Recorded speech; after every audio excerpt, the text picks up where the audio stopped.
Constellation is sponsored by BetterHelp, a modern way to take advantage of the many benefits of therapy. Relationship issues, family trouble, work problems, the loss of a loved one, and so on. None of us are immune to these issues and so many more. So seize control and do something about it with BetterHelp. Just fill out a brief questionnaire and you'll be on your way. Glad you decided to act. Find more balance with BetterHelp. Visit betterhelp.com/constellation today. That's BetterHelp.com/CONSTELLATION to get 10% off your first month of remote therapy sessions. That's betterhelp.com/constellation for high quality, effective therapy that can help you where you are. Constellation, Last Stand Media's conversational podcast, is brought to you by you. If you want to learn how to support our podcast network, head to patreon.com/laststandmedia.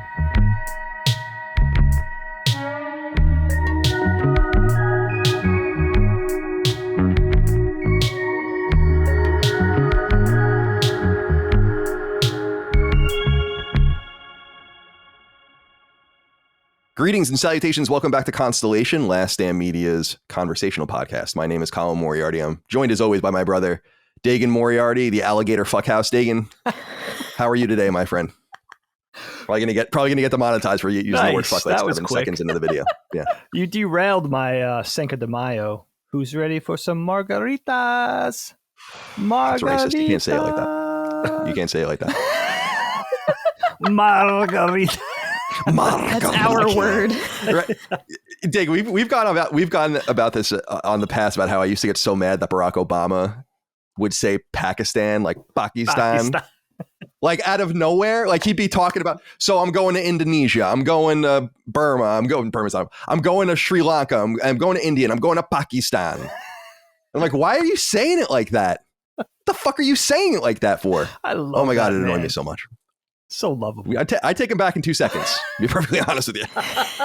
So anytime he wants to come back, he's more than welcome. Absolutely. He's looking good right now. Oh, he's looking great in his brown suit. Oh, yeah, tan suit. The drone strike suit, as some like to call it. All right, Dagan, thank you for being here with me. It's good, or us, it's good to see you today. Great to see you guys.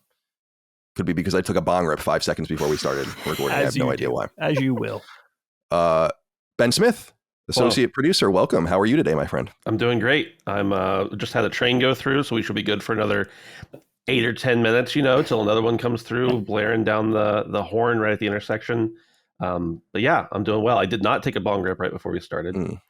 Maybe during. We'll see how that goes. I'm trying so hard not to say beaming from Moonbase Alpha or something like that. I don't know why I feel like you're. Well, you didn't try I hard just am enough, obsessed apparently. with it for some reason. I don't know why. Really It doesn't even really look like a spaceship. It's a black room. I mean, it's like a dark room. It may look more like it, I guess, on camera. I can see that. But since I can see the room, I'm like, I don't get it. But I don't know. Moonbase Alpha. Yeah. It's fair enough. If I was going to be on a moon base, it would have to be Alpha. I wouldn't want to be on any of the less superior bases, for sure. Yeah, that's the first one. It might be the most dangerous one. Right. Mm-hmm. Yeah, we don't really know for sure. All right. Ben, good to see you, my friend. Thank you for being here. Michael Watson, coordinator, my fiance. How are you doing today, my friend? I'm doing very well. Up until 5 minutes before we started recording, I was watching grilling videos. So I'm having just a great day. You're deep in it. I am. It's my new thing. I'm loving it. I'm loving it. This is a lifestyle. I sure don't mind at all. I'm going to say something too. People keep telling me, like, I got myself a nice Weber kettle. All right. I'm loving it. It's a lot of fun grilling with charcoal. And people keep telling me you got to get a pellet, smoker. And I'm like, listen, there's 2 types of people. We got a saying down here. There are people who like the food and there are people who like the cook. And I like the cook. All right. Temperature control, managing my charcoal. That's the fun of it. I don't want to just plug in an easy bake oven and let the ribs go for 10 hours. I don't want to do that. So I'm just, stop telling me to get some electric smoker. I'm not interested. It's all about the journey in this scenario. I was going to say, I love being the net beneficiary of your new hobby. It's been pretty good so far. We've been having fun with it. For you, Kyle. When you have friends or like people in your life and there's a fringe benefit of being friends with them, it has nothing to do with why you're friends with them. It's like me and Eric Castro. Eric Castro used to send me literal cases of bourbon. cases of it for free for just their own mix of whatever that they got from Kentucky. It's cool to be around that kind of stuff. So now that you're a great cook anyway. You've made me completely lazy in the cooking, because for a man, especially, I think I'm substantially above average as a cook. Absolutely. But I don't do it anymore. I don't have to. I'm like definitely just out of the game. You know, it's weird when I'm like cutting an onion every once in a while or something. I'm like, wow, I never do this. Rusty. Yeah, you would say above average. I don't know. You might be ranking yourself high there. I don't know. You think so? For a man, I think I'm above average. Yes, I His think chicken cutlets are very good. Your Some of chicken the cutlets greatest are cooks good. in history are men. That's true. But I'm not saying that as an insult. I'm saying that in the nuclear reality of most people's existence, the woman is who's cooking. So that just kind of, you get better and better at it. And I don't know that I've ever really cooked for you as an adult. You'll have to be the judge of that. But what I will say is that I have a very narrow parameter of what I will or want to cook. Same with me. But the things that I will cook, I'll cook almost any meat. But yeah, it's for men, like I lived and knew people that couldn't even cut a fucking onion. Or crack an egg. I know people like that. I mean, if you could even make a scrambled egg, you're ahead of half the people I've known. You know, that's not an insult. They just never learned. That's a good point. When you take everybody into consideration, yeah. Ben? I hear that. I'm a decent cook. Not great, probably not better than average, but I'm a decent cook. My problem is that everything I make looks like shit. So you're like, I really don't want to eat this. Once you do, you're going to enjoy it, but you're going to hate looking at it. That's just how I cook.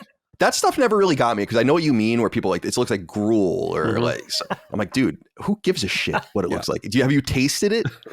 Color. Have you tasted the rice mixed with mayonnaise? Oh, God. No. That's actually, though, that's my shortcoming with baking. I love to bake, but I'm terrible at decorating. Like me frosting a cake looks like shit every time. It's going to taste really good, but that frosting looks like hell. That's hard. It looks like it's been dropped. Yeah. But it's just like, I'm not good at the fancy stuff. I'm with you, Ben. Like, I'm not good at making things look excellent sometimes. I'm not even talking about making it look nice, like decorating a cake. I'm just saying it looks gross. Like, it just doesn't matter what it is. I make an egg, looks like garbage, delicious in your mouth, but you're going to puke looking at it before you can get to it. Well, fair enough. My friends, welcome all to the show. Constellation, our conversational podcast each and every week. Thank you so much for supporting us out there. Remember, you can get us a week early and ad-free, along with all of our other shows early and ad-free. Patreon.com/laststandmedia. Merch at laststandmedia.store. Free shipping on all stickers. We will have Constellation merch soon. People have been asking about that, and that's in the works. It's coming. We're a little slow. First of all, we're a little slow because, Dustin's a little touched in the head, right? And then the second reason that we're slow is because we have to manufacture and buy it all and then get it to our house. Like, we don't have any middlemen, so it just takes us a little longer. And we have to make sure we want to really buy in on something, since I have to buy like thousands of dollars worth of it in order to get it manufactured. So I think you're going to like what we came up with, though. The Constellation shirt is hot. Yeah. You're going to like the way you look. Woo woo. I guarantee it. I said it on the show a few weeks ago, going to Men's Warehouse. It says, I like the way you look, but it doesn't say I guarantee it anyway. Oh, that's a shame. Stole it away from them. All right, maybe they should guarantee it for like 30 days. Like, have some kind of middleman meet in the middle. I tried on my suit the other day for Allie's wedding. Our sister Allie's getting married in a few weeks, actually. Yeah. And I think I'm in decent shape, except for I think I need to get the sleeves lengthened a little bit on the coat. Because you have that little space in between the wrist. Like, it feels like a bit too long. Like it feels a little too vibrantly colorful there. Okay. And so I'm going to need to go probably get that dropped about a half an inch soon. All right, my friends, let's get into it. I'm looking at the topics here. I don't know where I want to go first. Well, Ben, let's go with you. You just brought up your topic before we started recording, and I find it very interesting. So let's begin with you. Yeah, I wasn't really sure what I wanted to. Well, I didn't know I was going to be on the show till last evening, and then I was like, "What am I going to talk about?" And I just kept going back and forth on stuff, and I saw Micah tweet something about dreams after that. And I know I've heard Colin talk extensively about dreams and the way that our minds work and how we don't really know how dreams work. And, Micah's having grilling dreams and hanging out with Mr. Weber and maybe even Mrs. Weber too. But I don't know. I just wanted to talk about dreams in like the sleep way. Keep on this sleep topic I've had the last time. And I've always just been fascinated with dreams. And I don't necessarily have so much to say, as I just want to have a conversation about, like, the way you dream. Do you dream? How often do you dream? Do you remember your dreams? Are you someone who writes your dreams down? Also, recurring dreams, nightmares, lucid dreaming, all that kind of stuff. Like I'm someone who, when I was young, I had a lot of recurring dreams, and most of them were like nightmares. And as I got a little older into my teen and college years, probably, I realized like I could lucid dream, but not all the time. And for those who don't know, I think you guys know, but for the audience, like lucid dreaming is when you can realize that you're dreaming and continue to dream and kind of control what's happening in your dreams. And so that's kind of a weird experience, like knowing that you're asleep and like every time I'm just gonna fly. Like that's always my thing. Like I'm never gonna be able to do this any other time. So, and just I guess how you handle dreams, and maybe we can even get into like some of the science or whatever behind dreams as well. But I'm just interested to hear, what are you dreaming about, Micah? Other than grilling, okay? I mean, we could talk about the grilling for sure. But what do you guys dream about?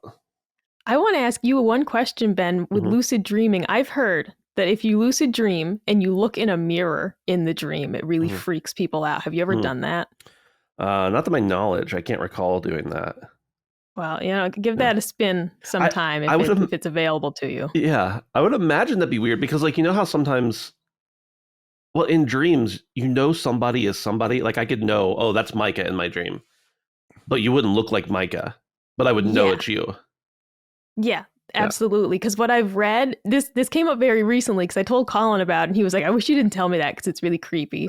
Was someone had said that there were a couple people who said that when they lucid dream and they would look in a mirror, the version of themselves that they saw was like really scary. Like the eyes weren't right. The eyes were like dead looking, it was just always like, they were like, the version of me had like a really sinister smile, but the rest of my face was fine. Yeah. So like that really intrigued me. I've never lucid dreamed before though. Yeah. I used to have a lot of recurring nightmares as a kid. I was plagued by nightmares as a child. Really, really weird stuff. I kept having this one recurring dream that this herd of water buffalo would just trample my town, but it was wherever I was. So like we're having like the school field day picnic and they would show up and just trample all my family and like all my friends and then leave. And then like, but it could be anywhere. Like it could be like we're stepping out of church and like they're there and they just trample everyone. Like that dream went on for a while. There was a dream I had where I was getting followed by this vampire everywhere I went. Like that was weird. Like I just had like a ton of weird dreams as a kid. As an adult though, it's really morphed into I dream about whatever is happening in my life. So in some ways, the dreams are much more mundane, such as this was just 2 days ago. I had a dream that I was grilling and I don't know who, it was at like a family cookout. And I want to say it was an Uncle Mike type character, but it wasn't him. But every time I opened the lid to check on my ribs, they were like, 2 more hours. And like, they were like, 2 more hours. And like the ribs were like ruined. They were like burned to hell. The bones are sticking out. I'm like, they're done. Like we got to wrap these. They're like, 2 more hours. They just kept shutting the lid on me, And I was just like, it was horrible. Like I had these beautiful ribs. They're just getting like worse and worse. And the reality is that I've been thinking about ribs a lot lately because I've been grilling a lot and I want to try doing ribs. And so like really my brain is just like, oh, you've been thinking about this? Let's think about it for 8 hours while you sleep, And it's just, that's been my reality is that whatever is on my mind, like if I'm playing The Last of Us or something, I'm going to dream about The Last of Us. If I'm playing The Witcher, I'm going to dream about The Witcher. It's kind of boring because it's just an extension of my day. Or I'll just have like one of those horrible dreams where you worked all day and then you wake up and realize it didn't happen yet. Like I'll have that dream where I woke up and I brushed my teeth and I got dressed and everything. And then it's like, you actually wake up and you're like, I got to do this shit all over again. I just did this. So that's the madness of like my current dreaming is that it's usually very mundane. It's usually what's going on in my world in some capacity. But I did recently, listen to this audiobook about like the science of the brain. And one interesting theory about dreaming is that it's essentially to prevent the other, how do I put this? It's to keep the other like facets of your brain from taking over what's reserved for your visual capacities. So the idea being that, there's truth to the fact that if you lose your sight, your other faculties, your other senses start to kind of reallocate that brain space and say, well, you don't need this section for sight anymore. So hearing is going to start taking over some of that. And that's how your senses get sharpened, essentially. And the idea behind dreaming, one of these theories is that dreaming is what keeps those visual, sections from getting overrun by your other senses while your eyes aren't in use.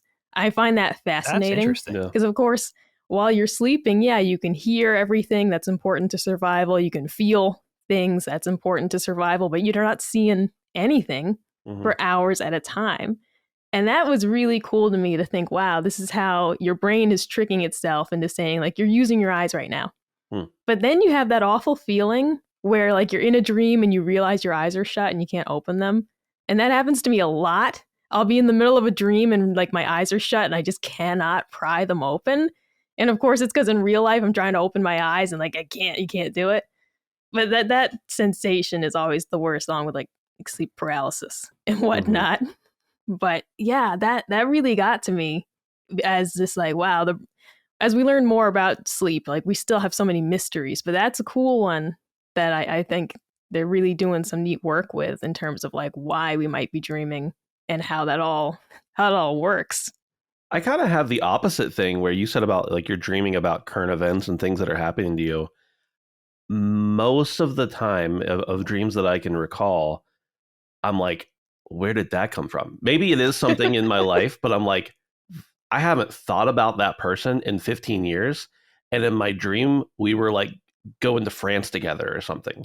Like, why would I be going anywhere with this person that I don't even know where they exist? Yeah.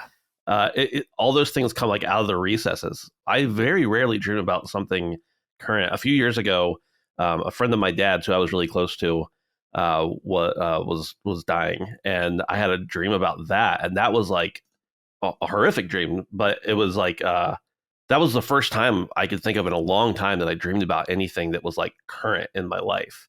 But other than that, my stuff's usually, like, way out of left, like, not even in the field. It's not even out of left field. It's like in the parking lot at the stadium is where my dreams are coming from. So I don't really know, but I know that sensation you're talking about. Fortunately, if I'm having a bad, like a nightmare type situation, like, I seem to be able to wake myself up out of it, but not always. Sometimes you just smash the pavement and there's nothing you can do about it. But dreams are bizarre, man. Dig, where are you at on this? I'm curious. Yeah, when it's funny, I wish I got this via email. I might have thought you guys were talking about the obscure, now forgotten Sega Saturn game. Remember that game?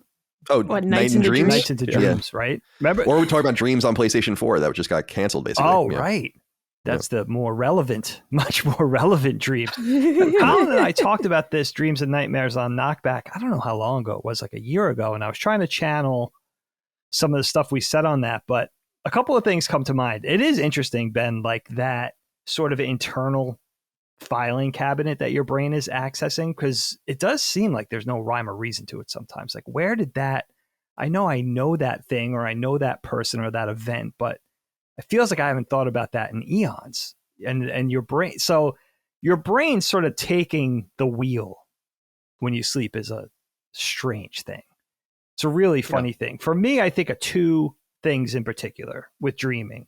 One is that I rarely remember my dreams, even though I do have that emotional resonance at night while I sleep, that I know I'm having dreams and nightmares, because I just could feel it inherently. But when I wake up in the morning, they're largely forgotten. They just kind of, they're kind of gone in a puff of smoke. And I think my philosophy is that my imagination is so vivid. My brain is sort of this perpetual engine that can't be shut off. It's just imagery and ideas and all kinds of fucked up things. And I think OCDs, and it's like this amalgamation of fears and anxieties and hang-ups and good ideas and bad ideas. And it's just creativity, and it's just constantly churning. And I think my imagination is so out of control that I think forgetting is part of my brain's way of protecting me from this crazy shit. Because when I do remember my dreams, and I do remember saying this during Knockback, they're very surreal and abstract. They're like almost like a Salvador Dali painting taken to the nth degree. There's almost always no specific setting, very nondescript settings, very phantom-like backgrounds. There's always a weird mashup of people and things that would never exist in my life. Familiar things, but the recipe for everything together is always very strange and weird. It's almost like I'm being weird on purpose. It's almost like a very college dorm. Like, you're just trying to create something weird. There's almost, and it's always like this thing that is so elusive, and I don't know what it's trying to say. And when I do remember it, it's like, I don't even know how all of those things came together to form this, to form this dish. But one thing that does happen to me, and again, there's really no rhyme or reason to it. I wish there was. I wish I could put my finger on it and control it somehow. But one thing that does happen to me, it's happened to me probably 6 or 7 times in my adult life, is that I'll see a dead person that I miss in my dream, but it won't be a proper interaction, and the dream is not centered around that person, and there's never any kind of verbal exchange or anything.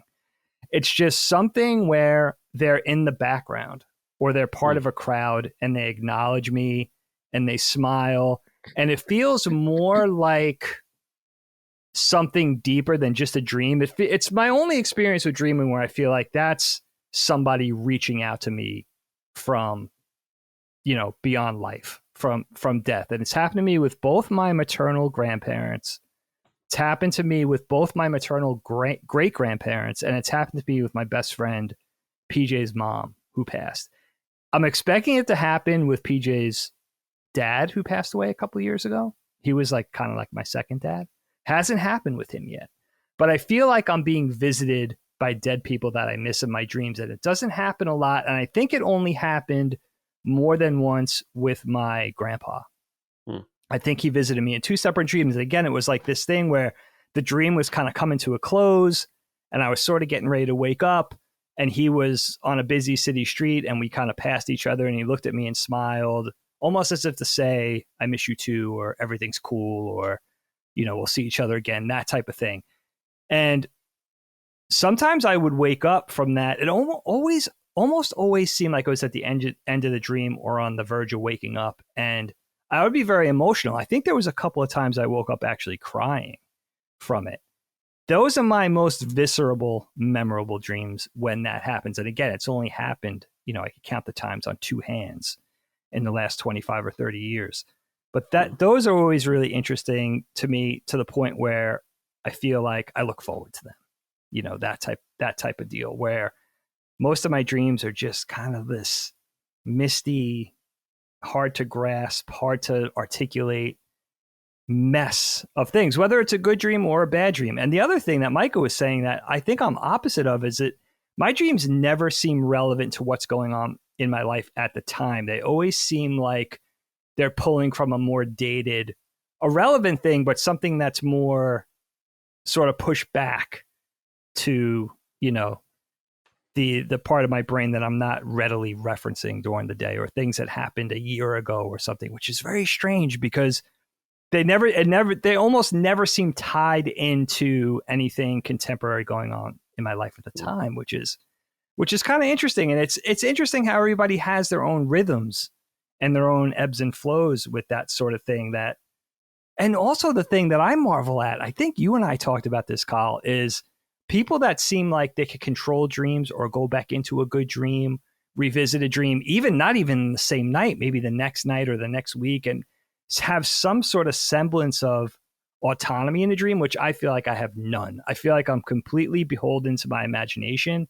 Whatever happens, happens. Somebody else is driving, something else, whatever this thing is. And that I always envied that, because it's like, wow, to have control over that. It's like you're saying, Ben, like the best type of dreams, like being able to fly, for instance. Like I would love to go to bed at night and say, let me try to have some sort of semblance of control over where I go. I guess it kind of makes it an adventure that I have no control, but I do wish I remembered them more, because I don't know, my brain could come up with some weird stuff during the day, and at night I think it just gets compounded to the 10th degree. It's interesting. Constellation is sponsored by BetterHelp, a modern way to take advantage of the many benefits of therapy, which you can learn more about right now at betterhelp.com/constellation. Having a platform means at least sometimes using it responsibly. And one thing that I try to go out of my way to do is to discuss my own issues with depression and the anxiety that radiates from it. I'm not embarrassed to do this or even reserved, because I know that I'm human and my struggles are normal. Removing the stigma through openness is one thing, though. Invoking your agency to make real change in your life is something else entirely. The good news is that with BetterHelp, therapy is literally a screen away.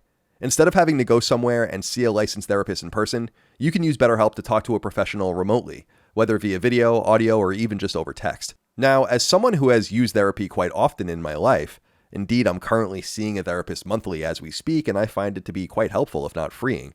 I know that having a good practitioner really helps. BetterHelp has this covered, of course, and if for some reason you don't vibe with who you're matched with, you can change with no hassle. The other important component to good mental health treatment, though, is an open mind to effective change and a different way of doing things. BetterHelp embraces this by removing so many barriers to mental health care, whether that's their more affordable pricing or the fact that you don't need to drive an hour round trip just to see someone in person when talking over the phone, for instance, would have been just as effective, if not even more so. By taking care of your mind, you're doing a great thing for your health. And by being open and honest about what ails you, you're that much closer to finding resolution. Relationship issues, family trouble, work problems, the loss of a loved one, and so on. None of us are immune to these issues and so many more. So seize control and do something about it with BetterHelp. Just fill out a brief questionnaire and you'll be on your way. Glad you decided to act. Find more balance with BetterHelp. Visit betterhelp.com/constellation today. That's BetterHelp.com/CONSTELLATION to get 10% off your first month of remote therapy sessions. That's betterhelp.com/constellation for high quality, effective therapy that can help you where you are. I really wish that I don't know. Do you know what the other thing is? I thought about this recently. What do you guys think of this as we pass it off to Colin?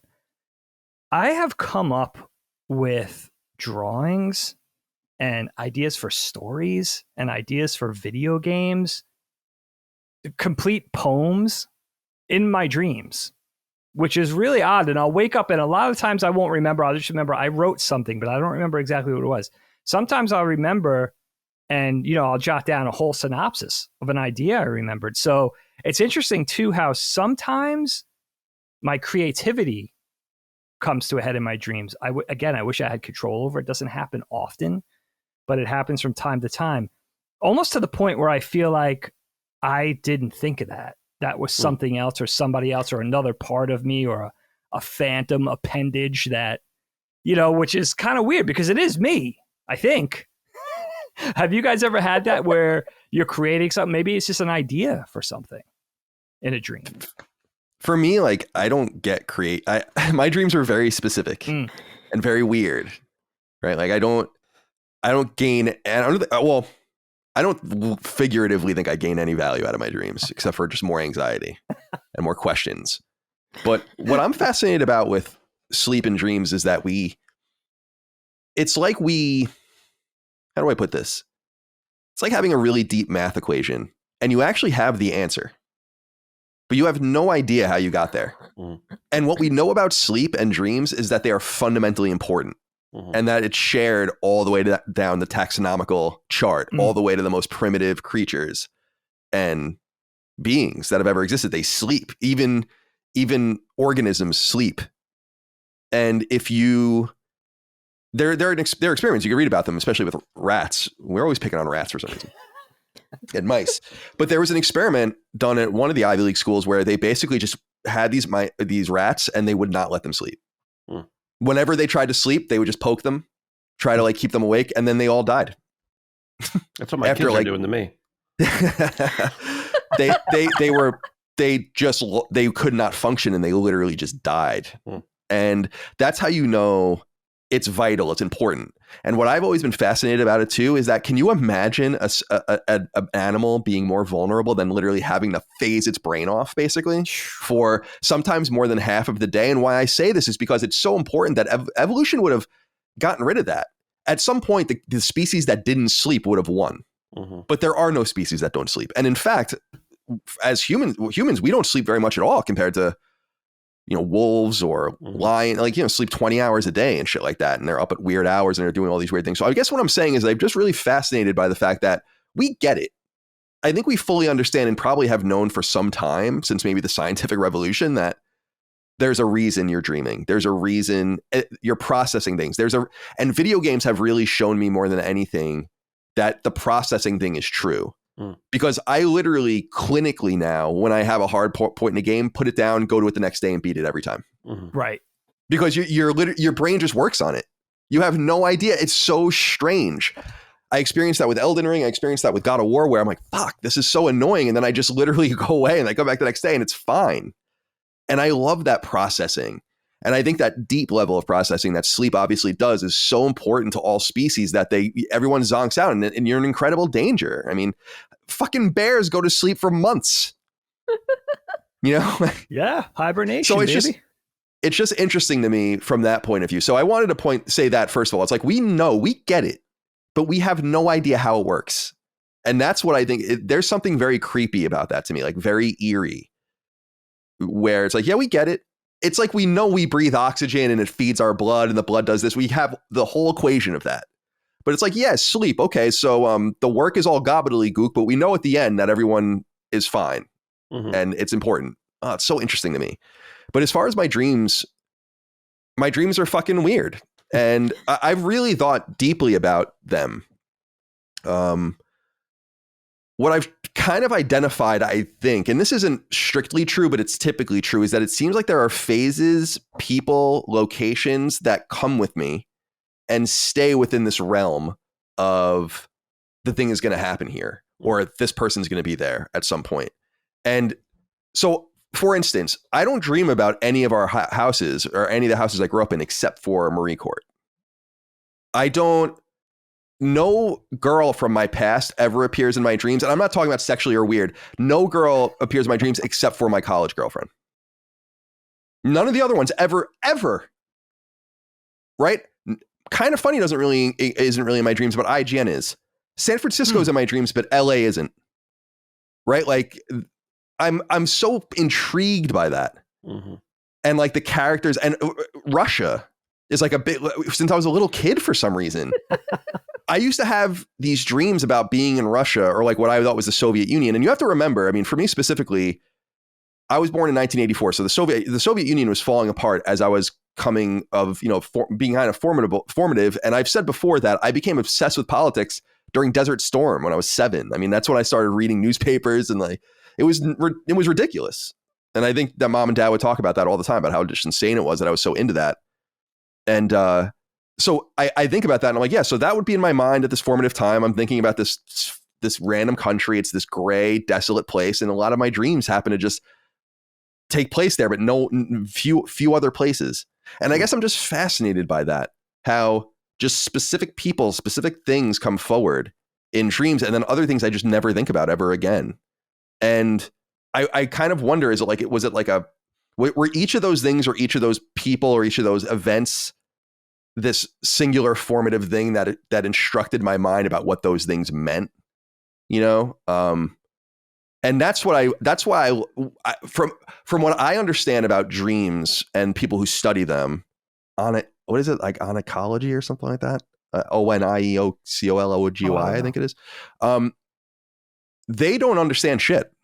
Like, they're no closer to understanding what's going on than we were years and years ago. The only things that they understand, they watch people sleep, they have you strapped into things, they see parts of your brain lighting up.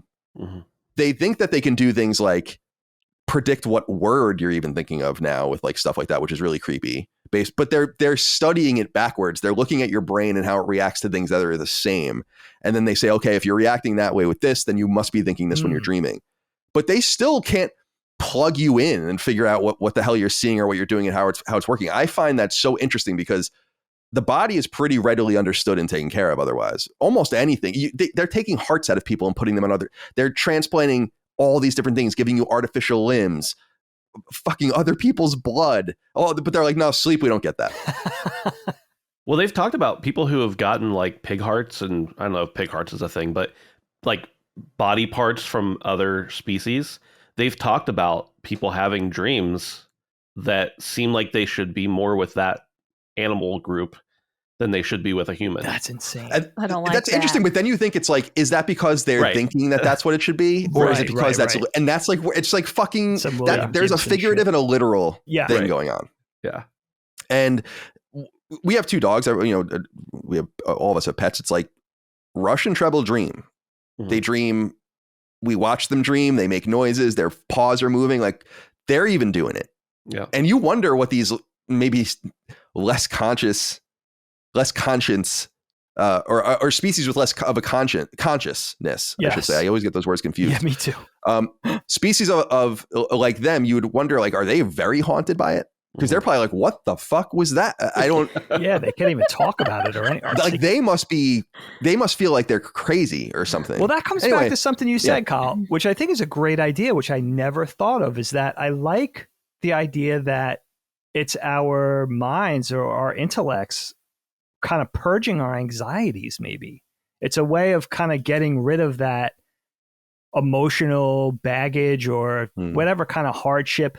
And it ties back to something you and I talked about in that knockback episode. I think we discussed this, where we all have that inevitable we're stuck in elementary school in our underwear dream, right? From our earliest memories, we have those embarrassing, awkward, anxiety-ridden dreams. And it seems like it's almost like our minds maybe purging that. Or maybe there's a collective comfort in that we all go through that, which is really strange. Again, it is. It is a shared experience, as much as like breathing oxygen and nitrogen is a shared experience. Like no one can avoid it because you can't avoid sleep, because as that study shows, it's simply impossible. Micah and I watched this random episode of Vice or something where there's this guy in Indonesia or something and claims he hasn't slept in 50 years. Yeah.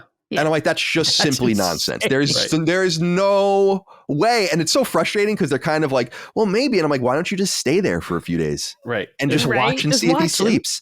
Because I bet you he fucking sleeps every day. Have you ever gone 2 or 3 days without sleeping and know what that feels like? Yeah. The longest I've gone is about 2 days, two full days without sleeping. And it's delirium. It's complete delirium. Like you have no... there were a few days and a half and stuff. I remember specifically when we went to Kevin Smith's place in LA to do his podcast. We were up forever that day. We didn't sleep at all until we got back to San Francisco. And I remember that was probably the last time I was like, wow, I am delirious. It's insane. Like where you can't even sleep. No. Where I'm like laying in bed. I'm like, I don't even know. Like I'm like wired right now. Turned into a whole different beast. It's like, I'm not even human anymore. I don't know. I was listening to Neil Brennan talk about his DMT experience. And it reminded me of just being sleepless. I mean, his thing lasted, it was serious, like 6, 7, 8 months or something. But that's what it sounded like to me. Where it's like... he was just fucking going off for he was like, felt like he was losing his mind. And the only reason, he was basically on a DMT trip for months. And his consciousness, he said it's impossible to even articulate where he was mentally or emotionally. But he felt like in that state, if he killed himself, it would only get worse, which is the only thing keeping him from committing suicide. Which is just, he said, you guys got to listen to the episode. It doesn't really necessarily tie into what we're talking about, but it kind of does. He said he felt like he was like a muse of God. Like he was like a daydream or an invention of God, or just like some sort of thought that maybe would come to fruition, maybe wouldn't. Like he was way deep into that. But I remember being sleepless in college, staying up for 2 and 3 nights trying to get an animation done or a project or whatever. And that's what it feels like. It feels like how could you possibly endure? I would think even like a week of not sleeping, like some Navy SEAL training shit, would be impossible for the average human being. I mean, they would die. Yeah. 50 years. It's 50 years.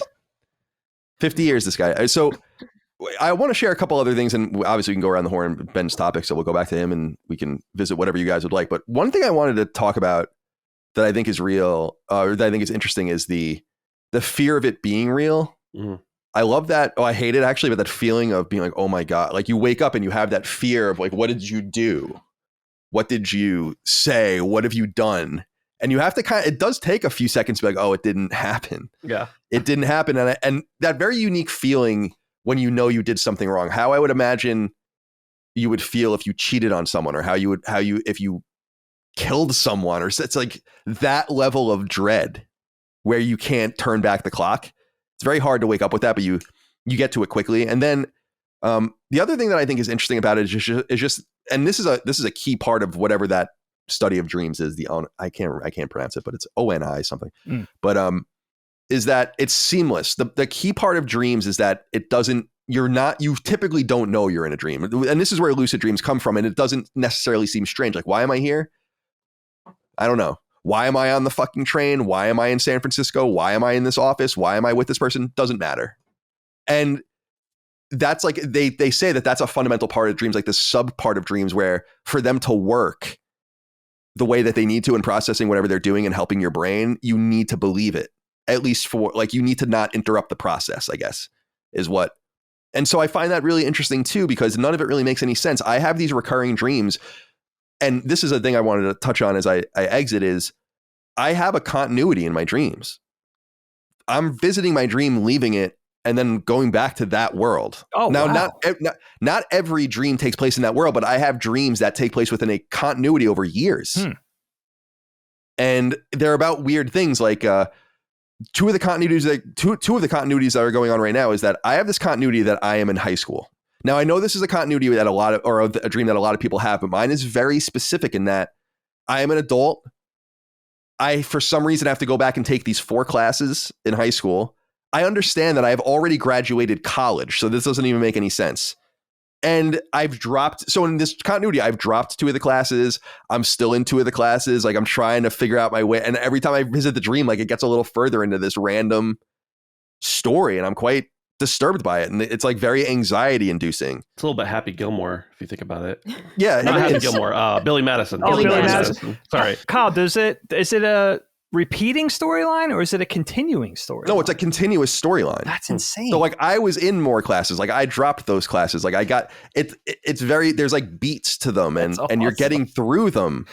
And I don't understand and there's the other briefer continuity, but this is a dream I'm having like over and over and over again for the last couple of years is I am with IGN. I'm going to Russia for some reason. I am really late to the airport.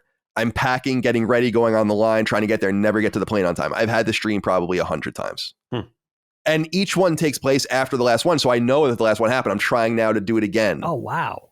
And it always takes place in San Francisco. It's always nighttime. There's always just weird shit. And part of me like is curious and wants to go to sleep sometimes to see if I have a dream like that and like what is going on. But part of me is very disturbed that there's this whole subcontinuity that's happening, this fiction that only I know about. It's not even written down or anything. And I find that really weird too. And finally, Dag, we would be loath not to mention that as a child, I had a recurring dream nightmare with the tickly monster.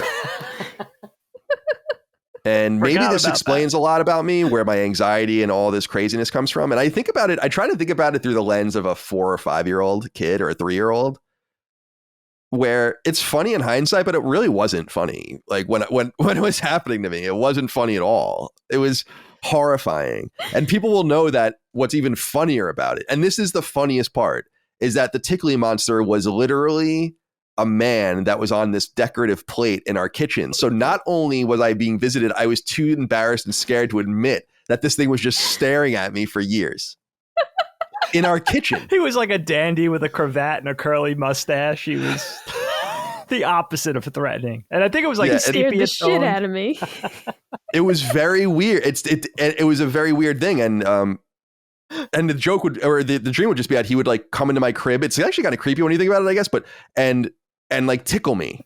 And I hate being tickled. And Dagan knows that. I hate it. I hate being tickled. Like I do not abide by it. Do not even fucking think about it. I will retaliate. Highly tickle. You know, there are people that never tickle you. Dude, there are a couple of people in my life that knew and did not care. Yeah. And actually that would make them worse. I'm like, you don't understand. Like I would rather you punch me in the fucking throat. Yeah. Than tickle me. It's so uncomfortable. I can't believe that people are down with that. But funny circle of that story is that we found that so funny at Kind of Funny that to this day, Kind of Funny's parent company is called Tickly Monster. It still is, right? Yeah. That's so funny. And that was because we like that was like that really tickled everyone, pardon the pun. Like Nick thought that was the funniest thing, that like this man with a mustache and like with a curly, like late 19th century mustache would come and just tickle the shit out of me. And then everyone thought that was really funny. And then Dagan would tickle me and Dana would tickle me and everyone. I remember it's like torturing you with that. Dagan used to put my legs behind my head. Or put a blanket over your face. Like put a blanket over me so I couldn't get out. It's like, why are you doing this to me? And then I'm like, why I'm so scarred. You know, it was funny because, and why I did it was because he would laugh at first, and then the laughter would slowly turn into fear, and then the laughter eventually would become high pitched screaming. And I thought the transition, or how long it was so mean. It was such a mean spirited Big Brother thing to do, and maybe one of my rare mean Big Brother moments, but I definitely was fascinated with that transformation of emotions. With childhood nightmares are serious though. I had the same dynamic I talked about with that plastic clothes hanger giraffe that was in my room, like a 4-foot high giraffe. Yeah, I later had that in my room. Terrified me. Yeah. And Sammy the Snake from Sesame Street, which is like an old snake puppet that sang about the letter S, that haunted my dreams until I was 8, 9 years old. Just found it very sinister. In your years at Sesame Workshop, did you ever work with that character? No, but they did bring him back they kind of rebooted the Sammy the Snake, because it was one segment. It wasn't like a recurring thing. They played it a lot, but it was one song about the letter S with Sammy the Snake. I think that was all that there was. I had pitched doing an animated version of it because it was just a puppet on a black background. Very creepy, actually, in retrospect. There was nothing bright or colorful about it. It was very 1970s. You know, this is cute, right? No, that's terrifying. You know, they didn't really figure out cute until the late 80s, I feel like, in children's programming, or entertainment in general. I just think that would have been so funny if they're like, Dagan, we have a new project. It's a revival of Sammy the Snake, and we want you to be the creative director. Would have loved it. Oh my God. But it feels real when you're a kid. It feels, you know, at a certain point, hopefully you get old enough to realize, oh, that was kind of a silly thing to be afraid of. But yeah, man, those are visceral experiences from being a kid, waking up in cold sweats and calling for mom and dad for a glass of water. And I wake up in cold sweats to this day. Like, it happens often. Do you really? Yeah. I wake up like just totally drenched. Holy shit. Serious nightmare. You know, one thing, this is a weird thing, and I want to know where you guys stand on this. It's so interesting because our dream conversation took the same trajectory where I remembered this fact late in the conversation. But one thing I can do, never happens in a good dream, but in a bad dream, in an undesirable, sort of unpleasant dream, I can realize that I'm in a dream, tell myself that, and wake myself up. Not all the time, but it does happen where things get so dark or negative that I'm like, wait a second. This is a dream. And then usually I don't stay in it. I wake up at that point. So I do have I can't control my dreams where I go, but once I'm in it, sometimes I could snap myself out of it. And what is that power? And why does it only happen sometimes? I don't know. Yeah, I think that would be. I'm sorry, Ben. Go. That would like fall under the category of lucid dreaming, although it's not exactly the same. But like, still, just the ability to realize that you're dreaming. Yeah. Even if your dream immediately ends, I think it still falls into that same category somehow. That's interesting. And I'm with you, even though I feel like of the people that I know and have talked to about lucid dreaming, like there's a few of the people I know who, but like I'm talking like 1 out of 50 that I'm like able to actually take control. Most of the time I don't really realize it or anything, but it's like that one time on very rare occasion where like I can take control of what's happening in my dream and stay asleep is bizarre, like beyond bizarre. I hear that too. Yeah. I do want to go, and Micah knows this, is like, I'm very into the idea of doing like deep psychoanalysis one day, multiple times a week for maybe a year or something like that, and go and like pay real money and like get into it and try to like really dissect and understand things. Although sometimes I feel like maybe there just is no understanding. Maybe it's so ethereal and strange that it's simply unknowable. And I don't mean that in a mystical way. I just mean that in like, it's like, these are brainwaves and like weird things that function over time, millions or billions of years, evolution, keeping this focus of sleep involved in your everyday life. You spend a third of your existence or more in that state. It's very, you can't you can't possibly overstate its importance. And so I would love to sit down one day and be like, okay, so why do I dream about IGN, but not Kind of Funny or Last Stand? Yeah. Why do I dream about Marie Court, but not Woodland Avenue?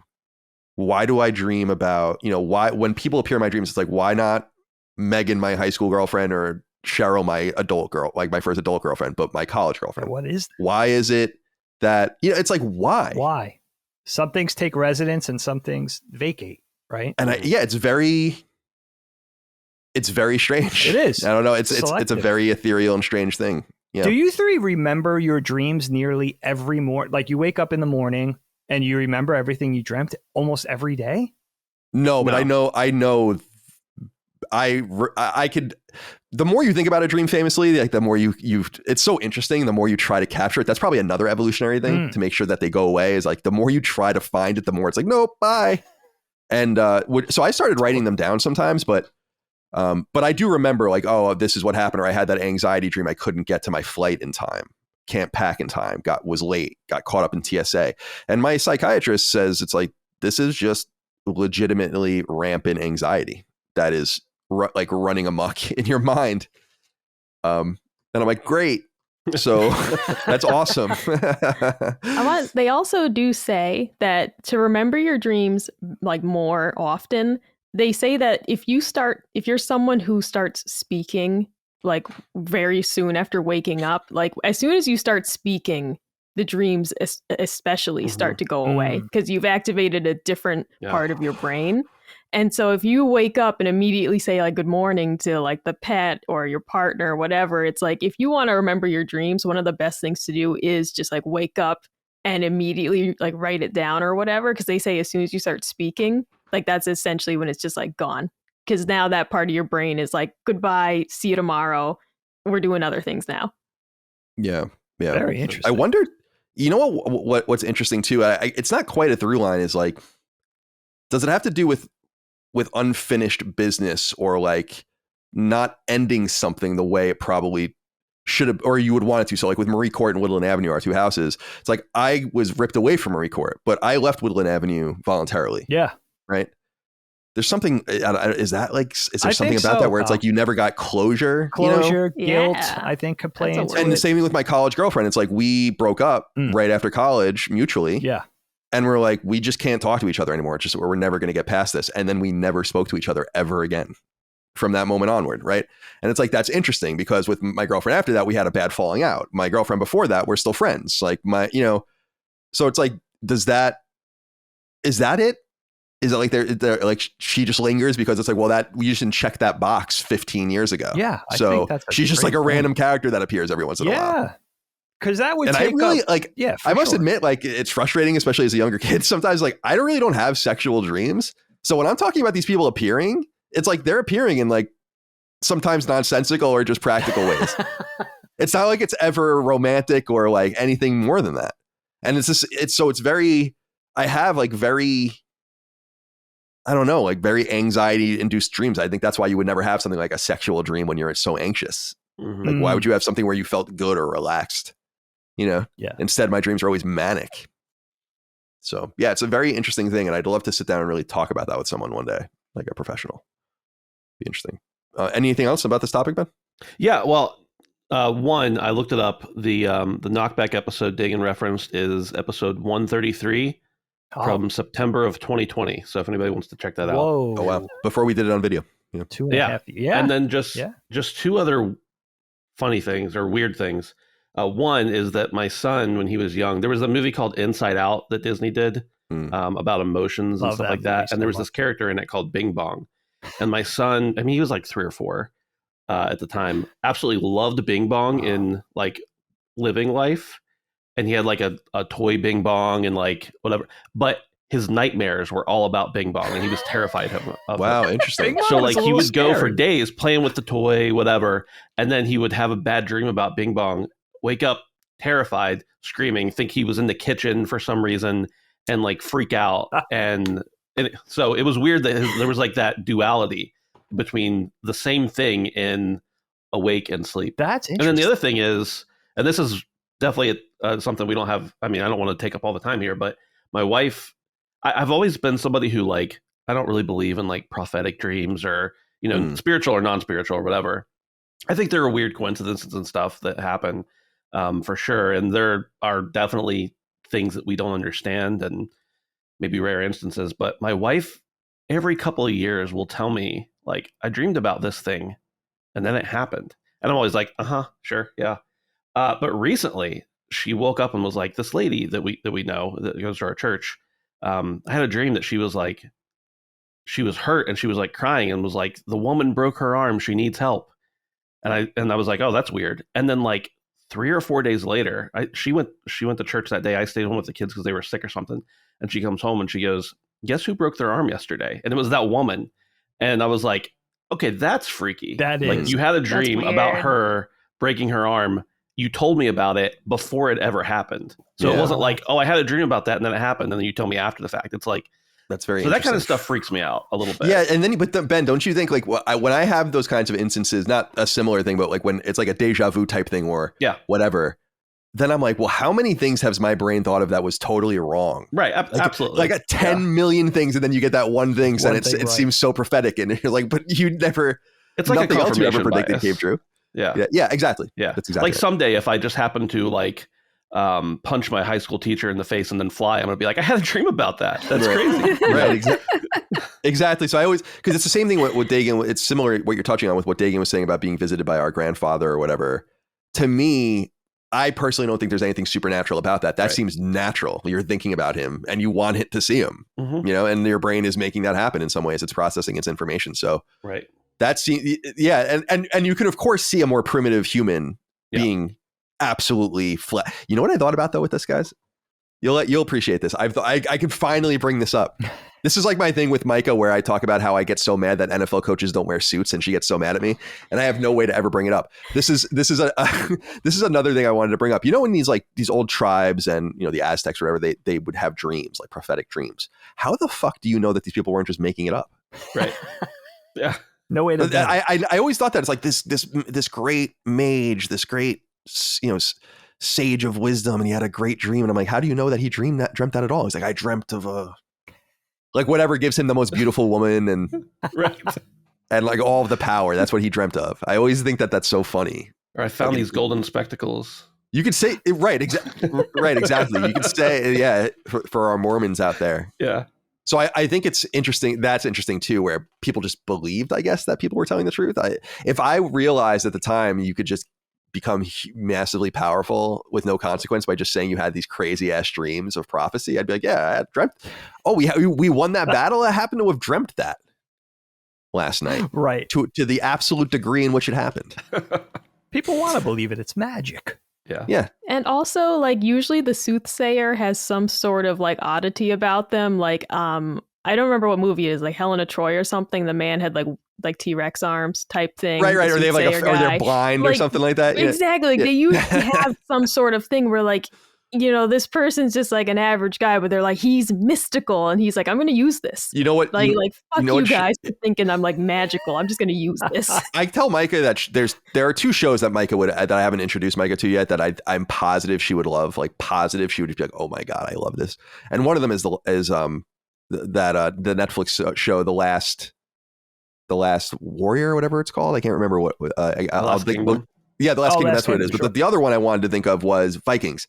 Yeah, because in Vikings they have that exact character, like the exact like fucked up soothsayer. Yeah, basically that's like totally deformed. There's a physical trade-off. The Last Kingdom. Yeah, The Last Kingdom is the one with Uhtred, son of Uhtred, or something like that, and that's a great show too. Yeah, Helene loves that show. Jonathan Rhys-Meyers appears in that show, who I think who plays King Henry VIII in The Tudors, maybe the greatest overactor ever. I love him, like earnestly love him. He's up there as one of the greatest overactors, and his character in that is so fucking overacted. It's amazing.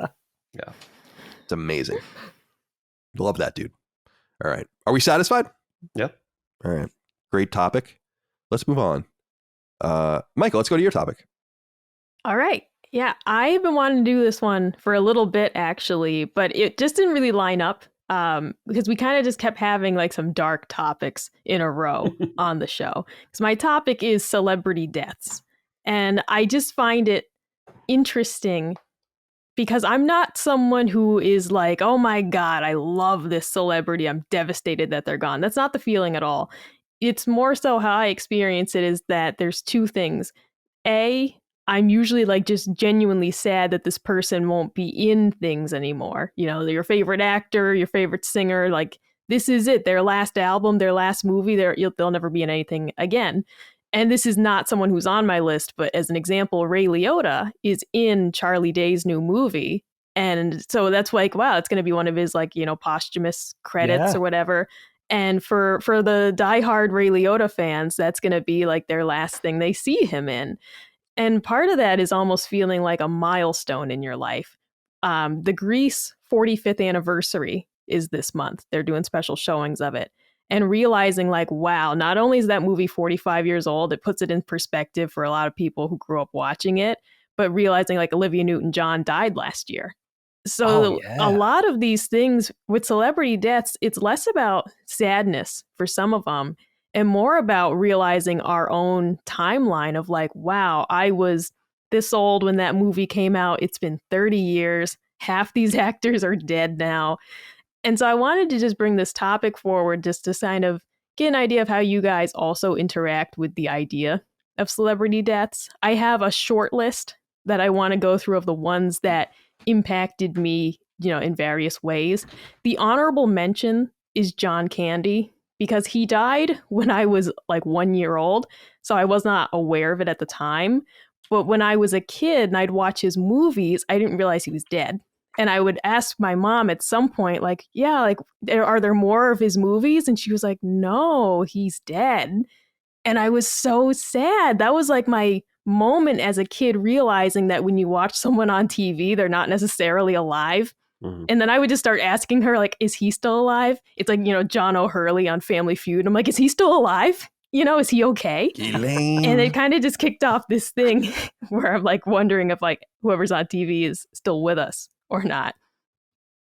But so John Candy, honorable mention. He kind of got the wheels turning in my head as to like, these people do die at some point, and you know that's a problem if you really like them. Mm-hmm. The first celebrity death that really got to me was Steve Irwin. It's on my list.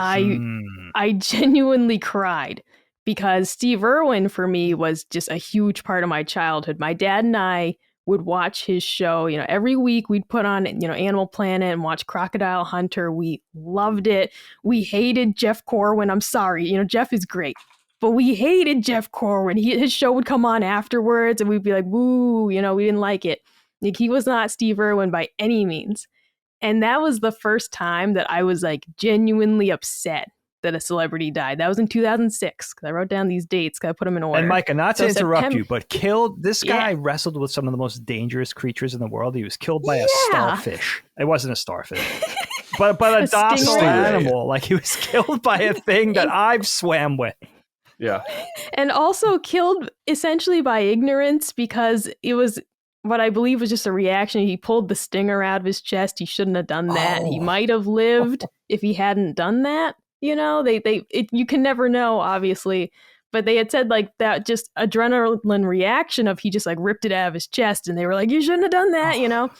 But that was like the first time I really had like a very deep sadness. And a big part of it, though, was just my dad and I can't watch the show anymore. Yeah, you were young. That was how we spent a lot of time watching that. My dad worked a lot when I was a kid, so a lot of our bonding time was watching sports, watching deer hunting videotapes that he'd get from the library, watching animal documentaries. So Steve Irwin was a really big part of my relationship with my dad, as weird as that might sound. So that was a really tough one. And then it was a couple months later. This is going to be very random, but Peter Boyle from Everybody Loves Raymond, he played the father. And when he died, I was like devastated. That was December 2006. The reason for that, though, is very specific of, you know, he's the grandfather character on Everybody Loves Raymond.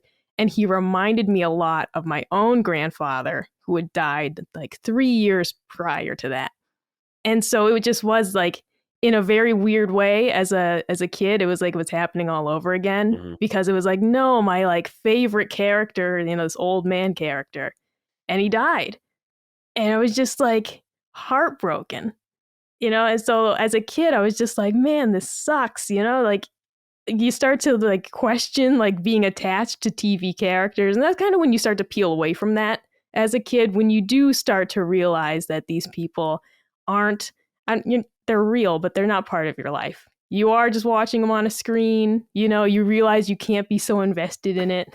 That kind of veneer starts to peel off once you start to become aware of that these people die at some point. And you can't be so attached to them that it ruins your day to find out that Peter Boyle died. You don't know him. You don't know Peter Boyle. He wouldn't know you. But that's kind of like the whole point of it, right? And then we shift into August of 2008 when Bernie Mac died. And that was the next one that like really got to me because I loved the Bernie Mac show. Like that was a family special. Week after week, we'd all sit down and watch it. We loved it. Being like a racially blended family, we didn't watch a lot of like black television, and so we had our limits, right? Like Full House was too white, BET too black, so Bernie Mac show was perfect. Everybody liked it. My dad, loved it. That was just like a family event week after week. And then he died. And like that was another just like huge bummer for me. And then I really didn't have much else until very recently. There's other celebrities that passed away that I cared about, but not quite the same until 2020 when Jerry Stiller died. And I actually did cry for that. That was another one. And because Ben knows I'm a really big fan of King of Queens. And his character on King of Queens, Arthur Spooner, another grandfatherly character, just hilarious. I mean, everything about him on that show, and of course Seinfeld. So good. The man was just fantastic. Yeah. And so that was when I actually did tear up. Like I'm not weeping for these people. I don't know them. But that one did make me like genuinely sad. And the final one on my list, which is the most recent, was Christine McVie from Fleetwood Mac, who died last year in November. And I remember thinking like, oh, that's really sad, but I'm going to be fine with it. And I put on a Fleetwood Mac song and instantly started crying. And I was like, okay, I guess I wasn't ready. Yeah. And that was like, it struck me by surprise because I just thought, oh man, that sucks. Like I'll put on one of their albums, like jam out to it. And for some reason, just hearing her voice and realizing like, she's dead, you idiot. She's dead. And it like really bothered me for some reason. But I think what hit me the most with her specifically, and this is kind of where some of the attachment to celebrities can come in. The reason she meant a lot to me was because I've always been, like since I was a kid, a little self-conscious about my voice, especially my singing voice. And in church, we had to sing a lot. And I hated it because my mom is like this beautiful voice and I sound like Ray Charles in comparison. It's not good. And so I remember though hearing this beautiful, like low-toned woman's voice and being like, who is that? And it's Fleetwood Mac. And I loved them for that since I was a kid of like, here's this woman who she's not hitting the highest notes, but her voice is just lovely. And then Stevie Nicks comes in and she's like bleating away like a goat. And it's great. It's great. It's good for its own reasons. But I just remember feeling better about my own low-toned woman's voice after hearing this one.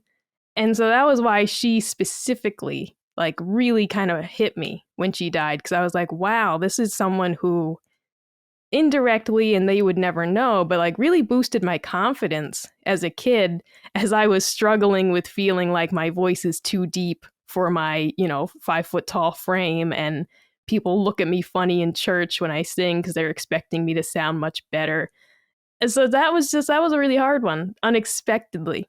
And I listen to Fleetwood Mac a lot, and occasionally one of her songs will come on and it just hits me just the wrong way. And I'll just be like, no, can't do it, which just surprises me because in my head, I'm like a logical, you didn't know this person, they didn't know you, but something about it. And maybe it's because it's tied to music, which is just intrinsically more emotional. But that's my short list of celebrity deaths that like really bothered me for various reasons. And whether you have like your own list or you're in the opposite camp of you have none that have ever bothered you. This is just one that I wanted to explore a bit with you guys. Ben, now when I said Steve Irwin, you lit up a bit. Yeah. So was he also on your list? Yeah, he was on my list as well. And just because I grew up watching him, I'm like, I know there was a time, but I can't remember a time when like I wasn't aware of Steve Irwin. And I feel like Steve Irwin was a meme before memes were like codified, before we knew what they were. Like, beautiful creature. Yeah. Yeah, people used to sit like just walk around and say shit like that. Right. Yeah, crikey. Yeah. And when I was in high school, we actually did like, we had like classes where we would do like movies and stuff, and we would always do stuff about, in the style of Steve Irwin, just to be goofy, or like we'd do movies and stuff. So he was definitely one of mine for sure. I had one of those honorable mentions like you did.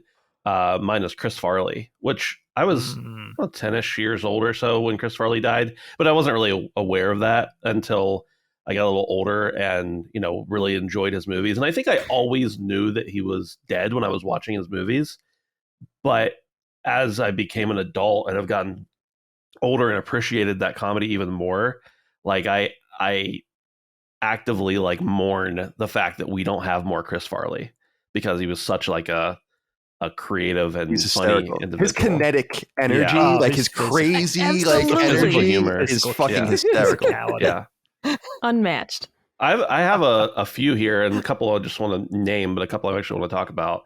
One, like Carrie Fisher. I didn't really care about modern day Carrie Fisher, but just like that memory of who Carrie Fisher was to us. Kobe Bryant. I don't care one shit about basketball, but Kobe Bryant was like a name that was so much larger than life that when he died recently, it was like, oh, like this is actually impactful to me as someone who didn't even care about him. And I don't usually care about celebrity deaths, very similar to you. Like, okay, they're people I don't know. Mr. Rogers was one that hit me. But again, like that's an old person. Like they're supposed to die eventually. Like that's going to happen. But I think that there's like three that stand out in my mind. Dale Earnhardt, which when I was a kid, I was really into racing because my aunt told me I should be. And Dale Earnhardt was her favorite driver. So he was my favorite driver too. And so like I remember when Dale Earnhardt died and I was like, what? No, he can't die. He's Dale Earnhardt. And then like I went to we had to go to school the next day because I think that was on a Sunday. So on Monday I was like, why are we going to school? Like Dale Earnhardt died. Like it was just so abstract. Like why? Sorry. Like we should have a day off. Now I look back at that, I'm like, why did I care about race? I like this guy because my aunt liked him. That's why I liked him. The one that is most recent is Lance Reddick, just because he's like been a staple in so many things I've loved, both in his own roles and in larger roles in games and big movies that I've enjoyed. But I think probably the single most impactful celebrity death to me was Robin Williams. Oh man! And like I was an adult. I was married, had a kid by the time Robin Williams died, and my entire life had Robin Williams in it. I remember Robin Williams from very, very early on, and it's not just that like we lost this great actor who was also a hilarious comedian, but like as an adult, it was I'd known plenty of people and known of people. I've had family that committed suicide, and that's obviously very like there's a lot of complications with why people commit suicide, right? But I don't think I had personally like been aware of someone in my life who had committed suicide that I didn't, not to sound harsh, but like kind of saw that coming. Like people who you're like, they seem like a person who would commit. I don't know how to explain that. You but understood like you get a vibe about certain people. Yeah. But Robin Williams, and maybe it's just because he was a celebrity, I didn't actually know him. But like Robin Williams was one of the first people, even as an adult, that I was like, oh, people that seem happy are sometimes commit suicide too. Yeah, sad clown, dude. Yeah, absolutely. And that was just like, not only like I was like kind of mourning for the person, not only was I like mourning for the celebrity and the things that we wouldn't get from him anymore, and like that very selfish part, but also I was like mourning for the humanity of Robin Williams, and like the idea that like there are so many people like that seem great. seem happy, and they're not. And for whatever reason, they choose to take that route. And that one was really tough on me. And as someone who has plenty of depression and everything in my family, and probably in myself as well, it's just like it was like kind of a starker reality, I think, for sure. Yeah, I wonder about the absolutely. genius aspect of that too. Yeah. Like they're tortured by something. Maybe they're giving part of their humanity in exchange for that genius. Mm-hmm. In his case, his comedic genius, his ability to improv, be off the cuff, to be able to switch to one of the best dramatic actors that we had. And just not only that, Ben, I thought of Robin Williams too right away. Mm-hmm. It hit hard. And not because I was a huge Robin Williams mark, but just because he was so important in culture and pop culture and gave us so much. But also because he seemed like a super cool guy. But also it kind of drove the point home of what goes on with people and why does suicide hit so hard, especially for somebody like that who seemingly had everything: success, money, a lovely family.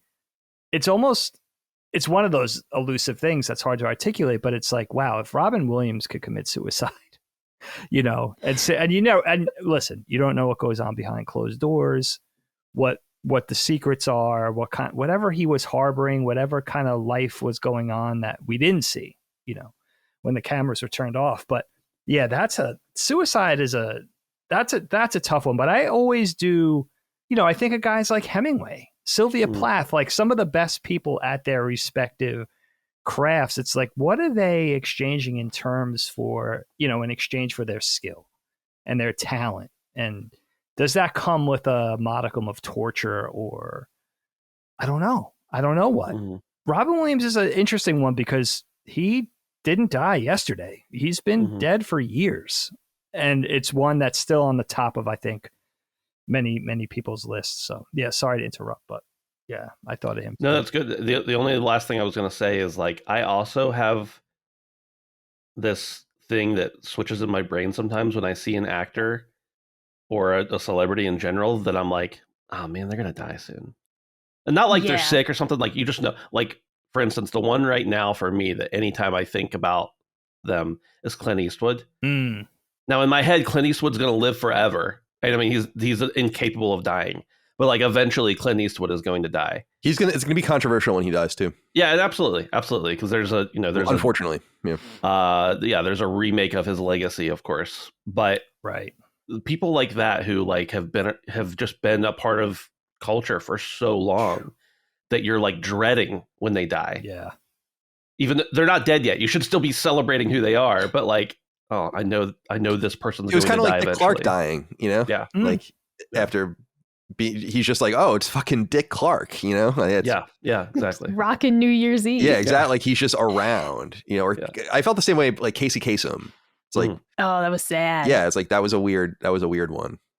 What a voice. But I'll go last. Dave, what are some of the ones you wanted to bring up here? Yeah, I mean, I love this topic. Micah, first of all, you sent me down a rabbit hole, and I hate you a little bit for this because I found out via this topic that Jerry Springer just died. Oh yeah. He died last week. Yeah. I had no idea. And I wasn't like a huge Jerry Springer fan. I know we all know him as the TV schlock meister, but he was a politician formerly, right? He was the mayor of Cincinnati for... Yeah, he was the mayor of Cincinnati, and he ran for Senate in Ohio too. Right. As a Republican. Yeah, I was bummed to see. I mean, I was a huge Jerry Springer fan. I fucking loved Jerry Springer. I mean, who didn't? And yeah. But I can't say I was like what I did say when he died, I was like, he was pretty young. But But in my opinion, but maybe he wasn't that young anymore. I mean, you always think it's the same thing. Like when these people just are perpetual. Yeah, you don't really think about their age. But I won't say I was all torn up about it or anything like that. No, I mean, but you grew up with him. He's an institution. It's like, well, you know what? The thing I wanted to say about Jerry Springer, I don't know how many of you guys know this. He made one of the great political speeches for me in probably the 80s, but maybe it was the 90s. Look up Jerry Springer, The Light speech. And it's all about being a Democrat and how the philosophy of the United States is losing its way. And the basis, the foundation of the United States was built upon was to be the light of the planet, and how it's one of the most beautiful speeches about immigration and the way a vision for the country that I'm not getting all political. You could agree or disagree with me, but it's moving. And when you think of Jerry Springer, that's not normally what you think about. So I was very sorry to see that I'll always associate him with that speech. And dude, he was a canny player, man. Micah and I always talk. Micah and I love Maury Povich. Oh God, and the best. What I love about Maury the most is that he was just like, I'm in, dude. Like, I know exactly what we're doing. I know exactly what this is. And that to me is beautiful in some way. It's like, that's like American entertainment. And Jerry Springer was the same way. Unapologetic. Jerry Springer was fucking nuts in the 90s. I used to love it. Remember they used to invite like the Ku Klux Klan on and then and like the Black Panthers. And then they would put them at like a Thanksgiving table for some reason. Yeah. And I was like, this is amazing. I mean, that's where Steve comes from. Steve, sure. Spun off all kinds of shit like Steve. Like all sorts of spinoffs. Like it's hard for me to... It's like Sally Jesse Raphael, Ricky Lake, Jenny Jones, Maury Povich. Like all these shows are mega important, but I don't think any of them will resonate as much as Springer. Don't forget about Richard Bay, Carl. Richard Bay, dude, you know how I love Richard Bay. Isn't it Long Island's own Richard Bay? I could be wrong about that. Yeah, I think Queens or Long Island. That's. But I should know this. And I don't mean to take this down a darker path, but the first thing besides Jerry Springer that this reminded me of was. And I don't know where this even came from, but I think about this a lot when you see celebrity deaths and the nation, if not the planet, mourning over things in the magazines, online and everything, is the sadness of the hundreds or thousands of regular people dying every day in relative anonymity, right? Yes. Maybe they have 100 people mourning for them rather than millions. And that's just kind of a comment on culture. I'm just as guilty as anybody, but I don't know why my mind always goes there first. Is like, how many people died in my county today that 20 people are going to, go to the funeral, but these people, but it's inevitable because like Micah said, we know it's a one-sided relationship in that we know them, they don't know us, but we love them for what they contributed, whether it's their athletic feats or their art or their creations or their performances, their books, whatever, right? Whatever it is, they're famous for a reason. And they are part of our lives. Like you were saying, Micah, the TV shows we grow up with, the media, the movies, whatever, the sports teams, whatever, they are an integral part of our life. It's a very one-sided dynamic, but that's just the nature of it. They'll never know us in all likelihood, but we know them. And when it's the very nature of mourning and grieving and sadness when somebody passes away, whether it's somebody we don't know or somebody that's very close to us in our own lives, we're really partially at least grieving for ourselves because we're losing what we love them for, right? We're losing, if we lose somebody in our family, we're losing that relationship, the humor, the closeness, the heritage, the origins, all that kind of stuff. So we're partially grieving for us. That's just the nature of grieving. It's the same thing with somebody that we appreciate that passes away, in that, we're never going to have that thing again. We'll have the good news is we'll have them in perpetuity from what we already have from them, but we're never going to get a new thing. It's the end of a great thing. And I don't have a list or anything like that. It usually doesn't hit me that hard because I think I could kind of separate myself from the art. I think there's part of me that's just like, I don't really know that person, but I appreciated their talent. But one did happen to me that hits as close to home as it possibly could, and that's Dave Trugoy Jalakur of De La Soul died a couple of months ago. And De La Soul is my favorite musical group of all time, that I have loved since I was 14, 15 years old. To this day, still my favorite. And Long Island's own De La Soul.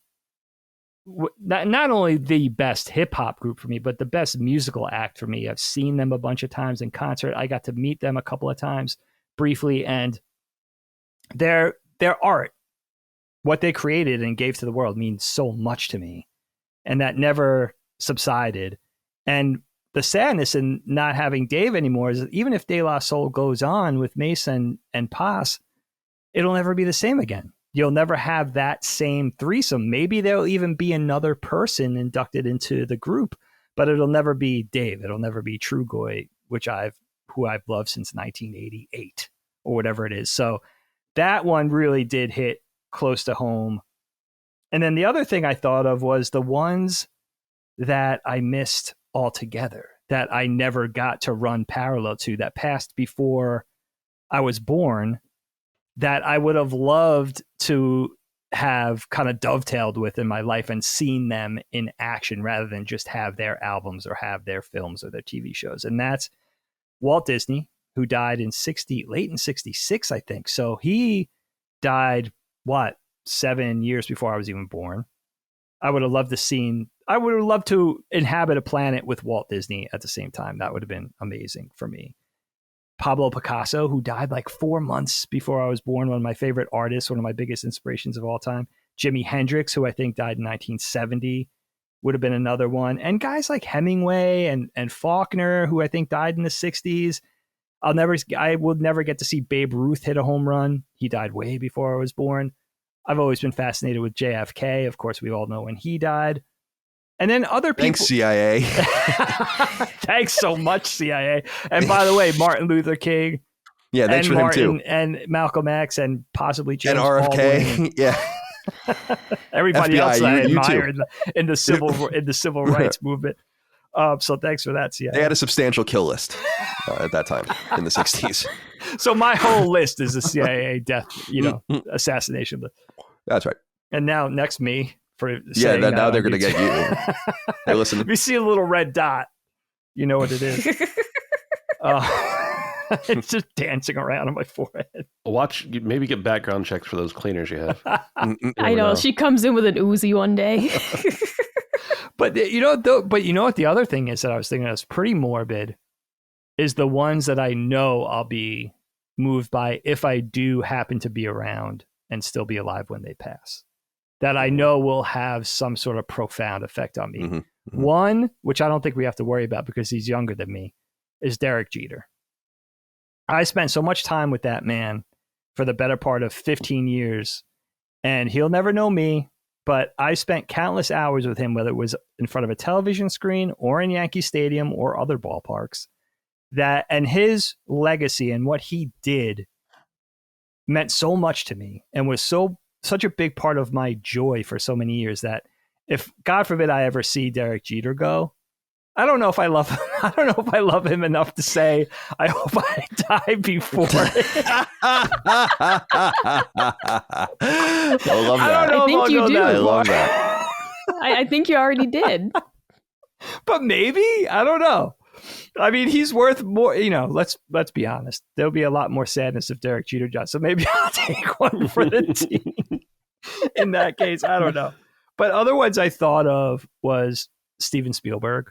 That would be another big one for me where that would be, I could see myself getting very emotional about that. And Robert De Niro, Al Pacino, actors I really admire.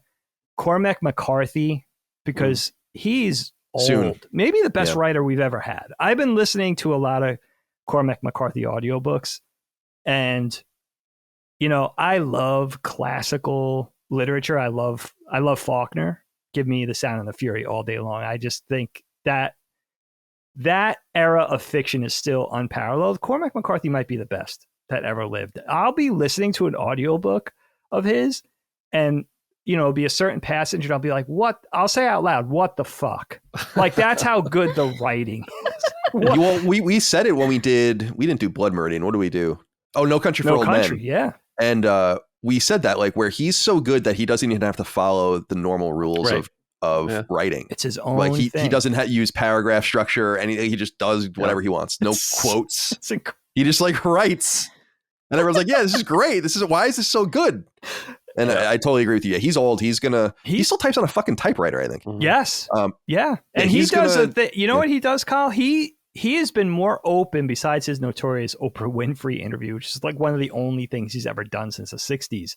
He's heavily associated with the Santa Fe Institute, and he's been doing more sit-down interviews because it'll be nice to have those, definitely, those moments and those conversations. And I think, I think you realize it when you get to a certain age. Yeah, that's what I was gonna say. I think hopefully he understands that it's actually important for him to talk. Yeah, absolutely. So yeah, so that so that's he's one that I'm particularly worried about, because when he leaves, he really leaves, I think, like you were saying, Ben, with Kobe, even though you're not necessarily a basketball fan, even the most, casual sports fan knows that Kobe Bryant was one of the greatest that ever lived.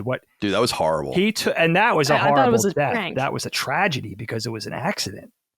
And his kids, was it 2 of his kids that were involved in that crash? It was his daughter, and then the other teammate was on the helicopter too, I think, with their parents. Brutal. So I think it was awful. Those kind of deaths might even feel. I think in a sense they do feel worse because they're so unexpected. Yes.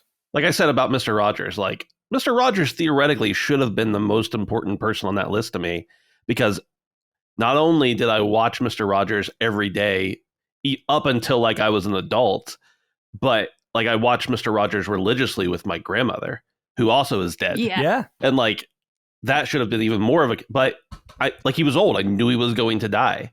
But somebody like Kobe, who I have I shouldn't say no love, but no love for, like no special connection to. Yeah. I'm like, wow, that's actually impactful on the reality of my current day.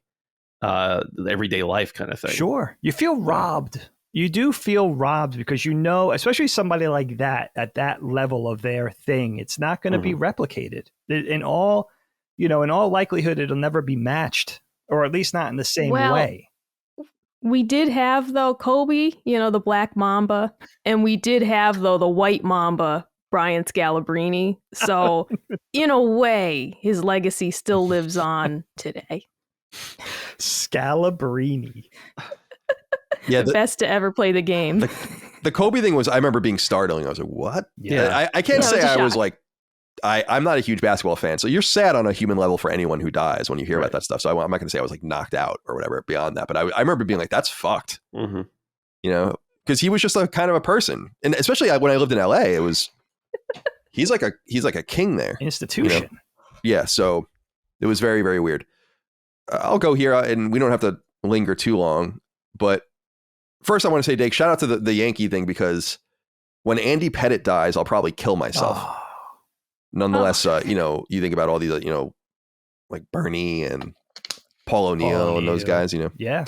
But yeah, so that is going to be sad, no doubt about it. Oh, for sure. If and when that happens, hopefully they live forever. But I'll say that it's funny, names like Chris Farley that already came up and Phil Hartman.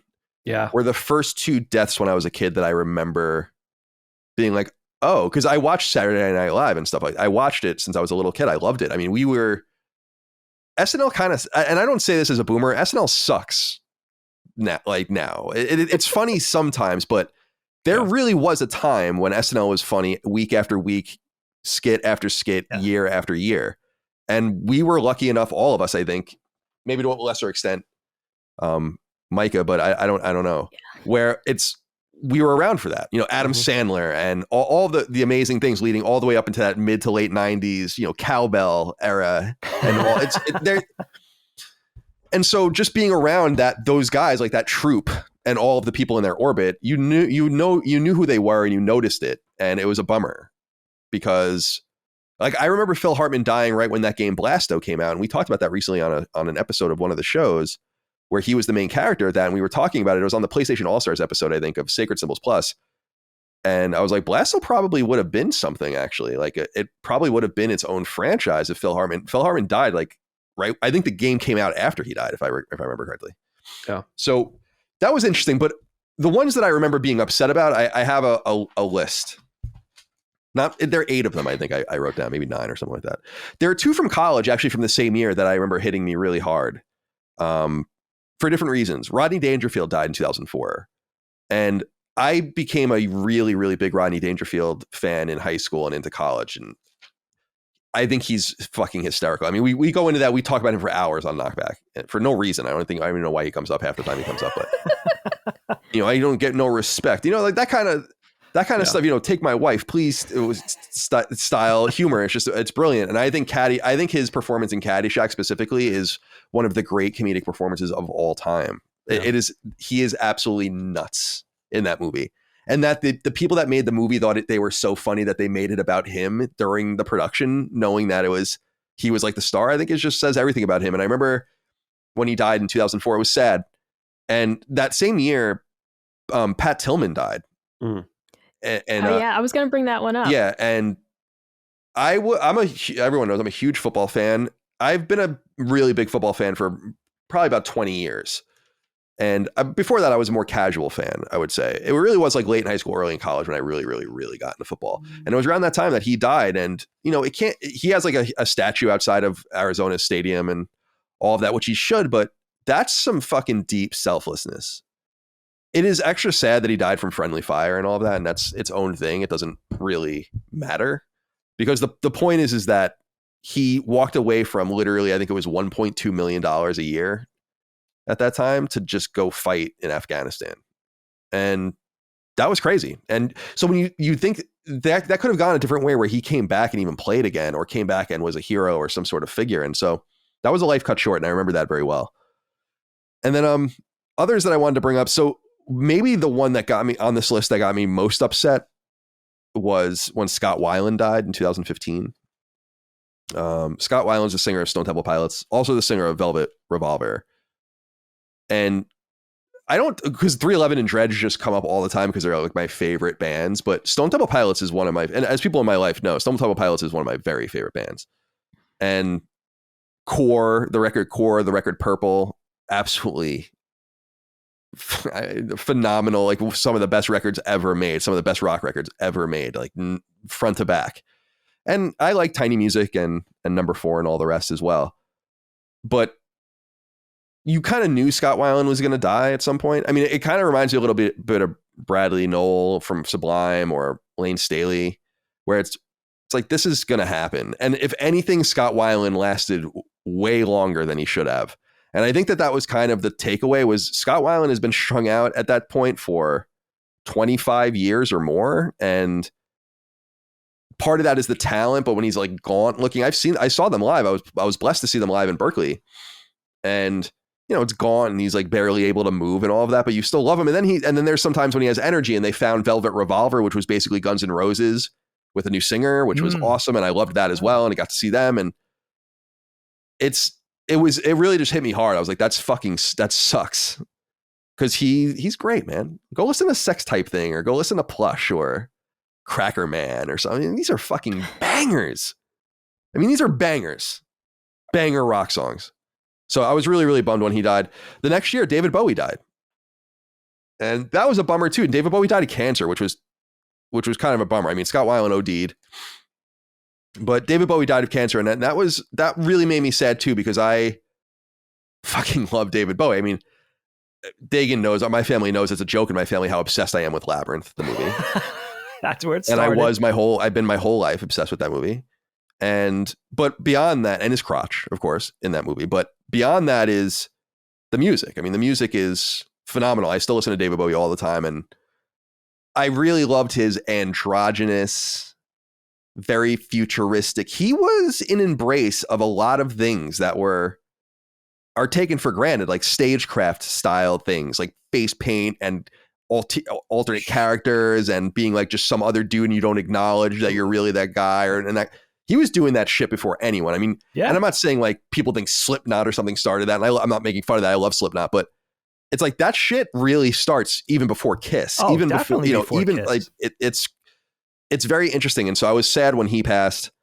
The next year I was with Dagan actually when this happened in 2017 when Chester Bennington died. And he died actually the day I was going to see Ramones band Bad Rabbits open for 311 in Philadelphia. I remember. Yeah. And they played Beyond the Gray Sky at 311 kind of like ballad that night for him. I remember. And so it was a very weird timing, but that was horrible too. And the weirder thing about that was the Stone Temple Pilots connection, because again, as a huge Stone Temple Pilots fan, we were thrilled with Chester Bennington because he played with them for a few years and was basically Scott Weiland's replacement.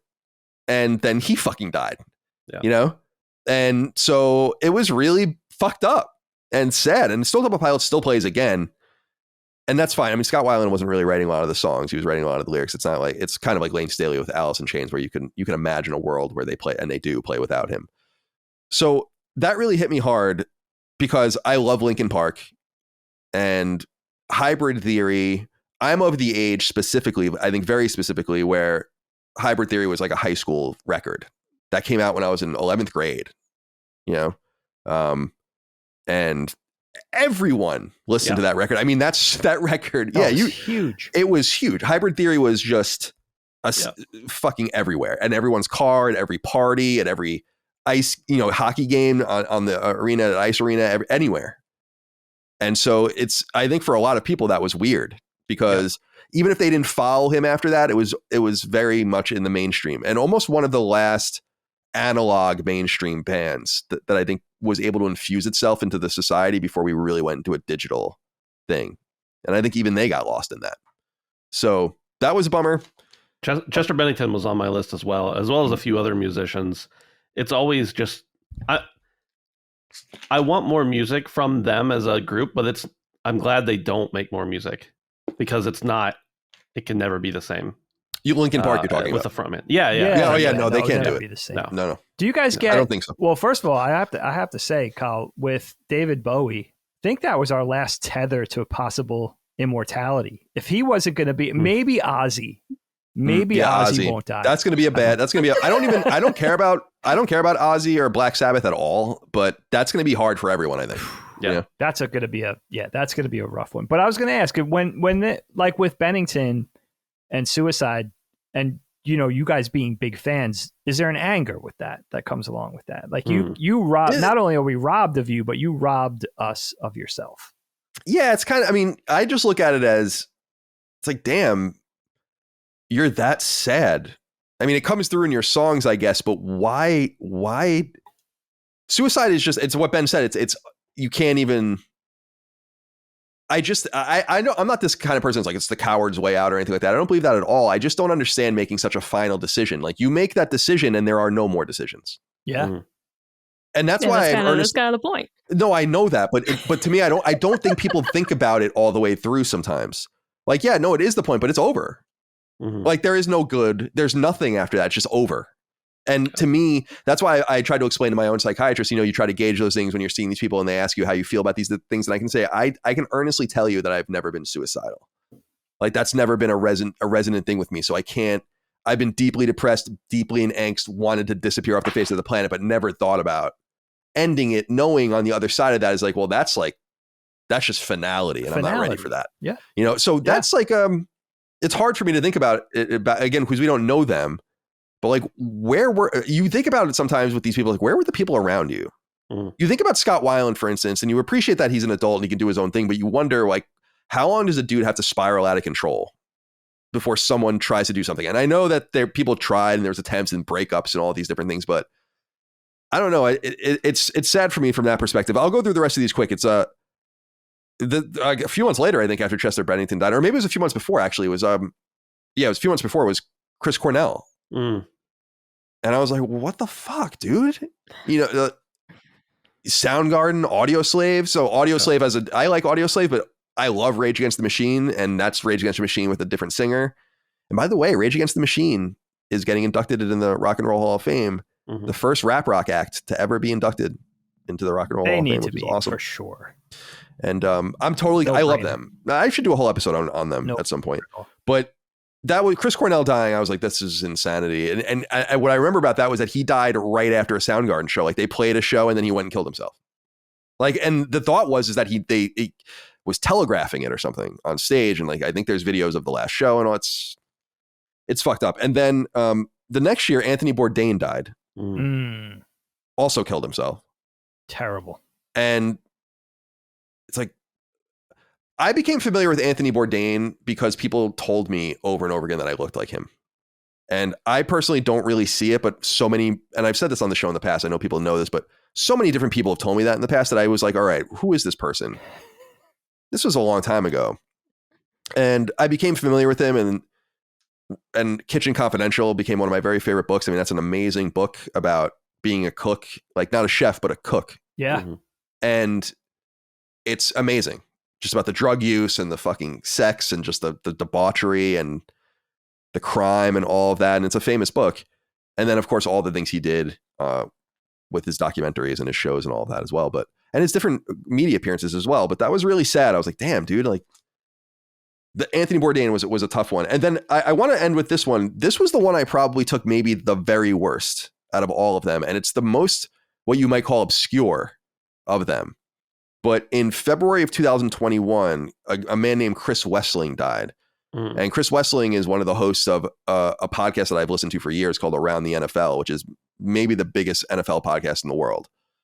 And it's hosted by 4 guys, and they're all like good friends. It's got like that very old school IGN thing going on.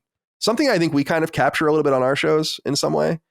And he had cancer for a long time, and he was kind of bouncing up and down, and he would appear on shows, and then he wouldn't, and then he went away, and then he kind of came back, and it looked like things were going okay, and then he died. Oh man! And I remember it was February 2021, and I know Micah wasn't. We were dating, but she was definitely not here because I cried in bed that night. Oh wow! I was like, I can't believe that, because you think about it, and you're like, wow, I've listened to you for a really long time, and they started the show, I think, in 2013 or something, so it's like 7 or 8 years I listened to it, and they do it like 3 times a week.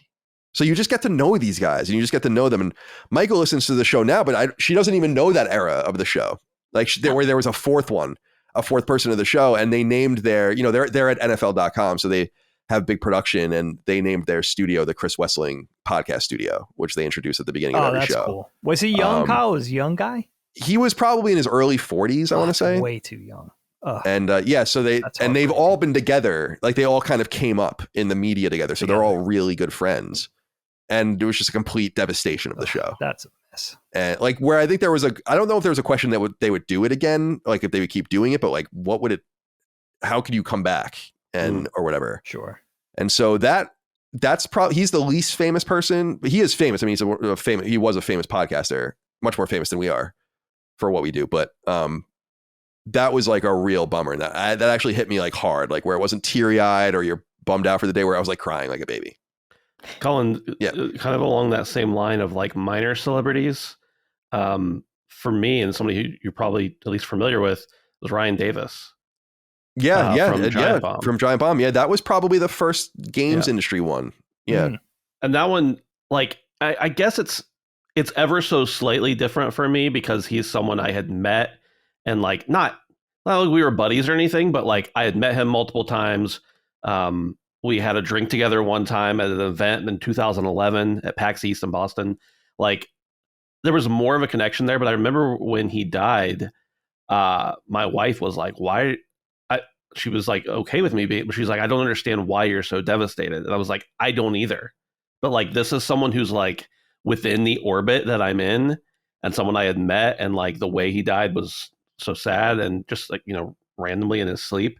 And it's to the point where like now whenever I see old videos of him and stuff, it's still hard for me to watch them. And I had to I was a big Giant Bomb fan before that, had to totally stop like following them, which I think now they're a shell of themselves if they're even still around. But that was kind of like one of those minor podcast celebrities that really was it affected me a lot. Yeah, I remember that. I didn't know him personally. Yeah. Like I know, I knew Jeff personally and but I probably was at events with him and stuff. I'm not a very social person, So yeah, if we didn't work together, I probably, there's a good chance I wasn't going to know you, but, and I remember after that Total Biscuit died, who was more in the PC space, but very, very big. And it was sad because I was kind of friendly with him, and he invited me on his show once and I couldn't do it. And I remember more recently in the last couple of years, like I go through my following on Twitter, and like I look and I unfollow people that I don't want to follow anymore and kind of clean things up. And I still follow him, and he still follows me. And I'm like, I can't unfollow you for some reason.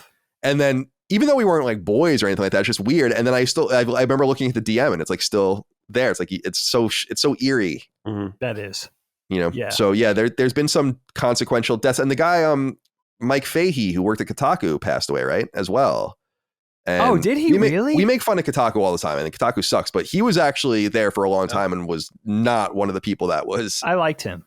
Was divisive. Yeah, he would write like more fun, old school, dad-like Nintendo. He was dad-like, yeah. And his videos. And yeah, he passed, I think. Oh, I didn't know he passed. Yeah. Wow. Last year. Oh, Yeah, was it last year, I really? wanna I say. noticed he was very up and down with his weight. So, but I didn't know he was sick. You know, Yeah, I'm he saying had over something the like he had years. some sort of long-term issue. I Oh, don't know that's a exactly what it shame. was. He had a family, as far as I know. Yeah, he did. He did. Yeah. So, so yeah, it's and God, man, as far as my own minor celebrity death, I hope that Kevin Samuels. Kevin Samuels. There's a I don't know.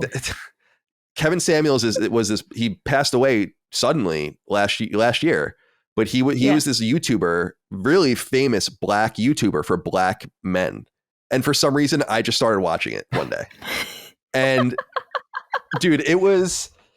I gotta look. And this up. I mean this with all authenticity, the funniest fucking show I have ever seen in my life. And Micah like kind of pretended like she wasn't into it, but she really was into it because it was like very old school and very like misogynistic and stuff. Like, because women would call in about why they can't get men, and then he would basically just like fucking fight with them or whatever. But he was like No, that's the thing. mega well dressed and like dude, it was so funny. And he came up with all these funny ass terms. Like he would call, and like the term Big Shirley for a fat black woman is like a vernacular term that I see used around there. He made that up, I think. Yeah. Because he'd be a Big Shirley when like some like big woman would call, and then he would like have a soundboard and he would play it and it would be like dun, dun, dun, dun, dun, dun, dun, dun, Oh dun. no. Yeah. Dude, I'm telling you, you gotta look Kevin Samuels up. I'm highlighting You have to look him up. It was watching people just get roasted for no reason, and they would voluntarily call in and just get roasted. It's fantastic. I love that format. Mike, I'm so glad you brought. I forgot about Kevin Samuels. Thank you for bringing him up. Yeah. That was a favorite of ours for some time. I was like shocked when he died. I was like, what? It was a surprise. I mean, but it was also one that you kind of saw it coming because he had a heart attack and the man lived off a Red Bull. Like, and it was just kind of like, well, yeah, he'd pour his Red Bull into like a really nice piece of crystal. Yeah, like a bourbon glass. He's drinking Red Bull out of it. I love this guy already. That's a shame. Yeah, I found him because his videos used to go viral, and I was like, this guy is fucking hysterical. I mean, there's no doubt about it that people are just going into the wood chipper for some reason with this dude. It's just, and people just couldn't stop watching it. And yeah, I was just this white dude in Virginia just watching this dude that's really supposed to be talking to black men. I was like, yeah, well, I technically become a black man when we get married, right? No, you're white as shit. You remain white. All right, my friends. All right, let's move on. Let's see where Dig, let's go to your topic. All right. So let me start with a story, guys, about this. And I really want to pick your brains on this and see where you guys stand, if you're believers or not. But mine this week centers around karma, the idea of karma, which I think about a lot. But I never thought about it at all until I guess I was 20 or 21. And I'll tell you the story that made me realize that karma for me is a very real thing. And I'm fascinated by karma because you either go in for it or you're not, you don't buy in. But let me tell you how it started for me. So I was in Philly. I had just moved there not too long ago, and I was in college at the time. It was a weekend. It was a Saturday morning, I believe. We were skateboarding around downtown, and we were going to head up to Center City and skate Love Park and City Hall and the usual haunts. But we went down to South Street to the bagel store to get a bagel and breakfast. So go into the bagel store, buy big breakfast, buy my bagel, buy my OJ, my little OJ, and give the girl, my money, pay, complete the transaction. I'm walking out. I don't realize it right away, but I realize it before I leave the store that I paid with a $5. But she gave me change for a $20. Okay, so I paid with a $5 and I got like $17 in change back, plus my breakfast, and took a beat, realized, nah, whatever, and left with the money, knowing full well I had cheated. I was a poor student, but instead of being honest, I left with the money. And my day turned out to be one of the worst, scariest days of my entire life. So interesting. What happened just a couple hours later, we're skating around downtown. Now, Philly has had a very contentious relationship with skateboarding dating back to probably the late 80s. I moved to Philly in 94. So this probably happened in 95, I want to say. You really weren't allowed to skate downtown. It was illegal to skate, but the cops, because it's a big city, I think at that time it was the fourth biggest city in the country, the police usually had other fish to fry.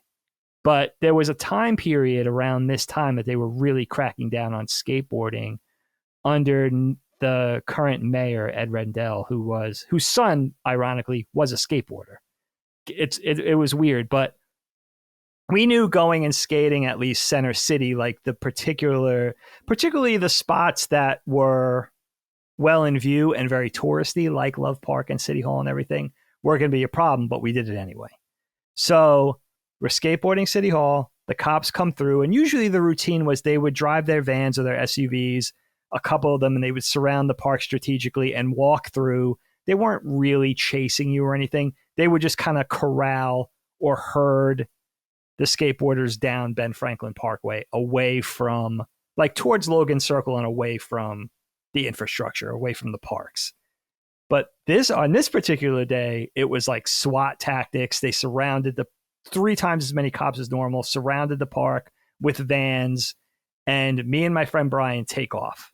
And we go the wrong way up 17th Street, thinking they can't follow us this way. And then we make a right onto Market Street, which is also the opposite way. So the cops would have to make this full circle to pursue us.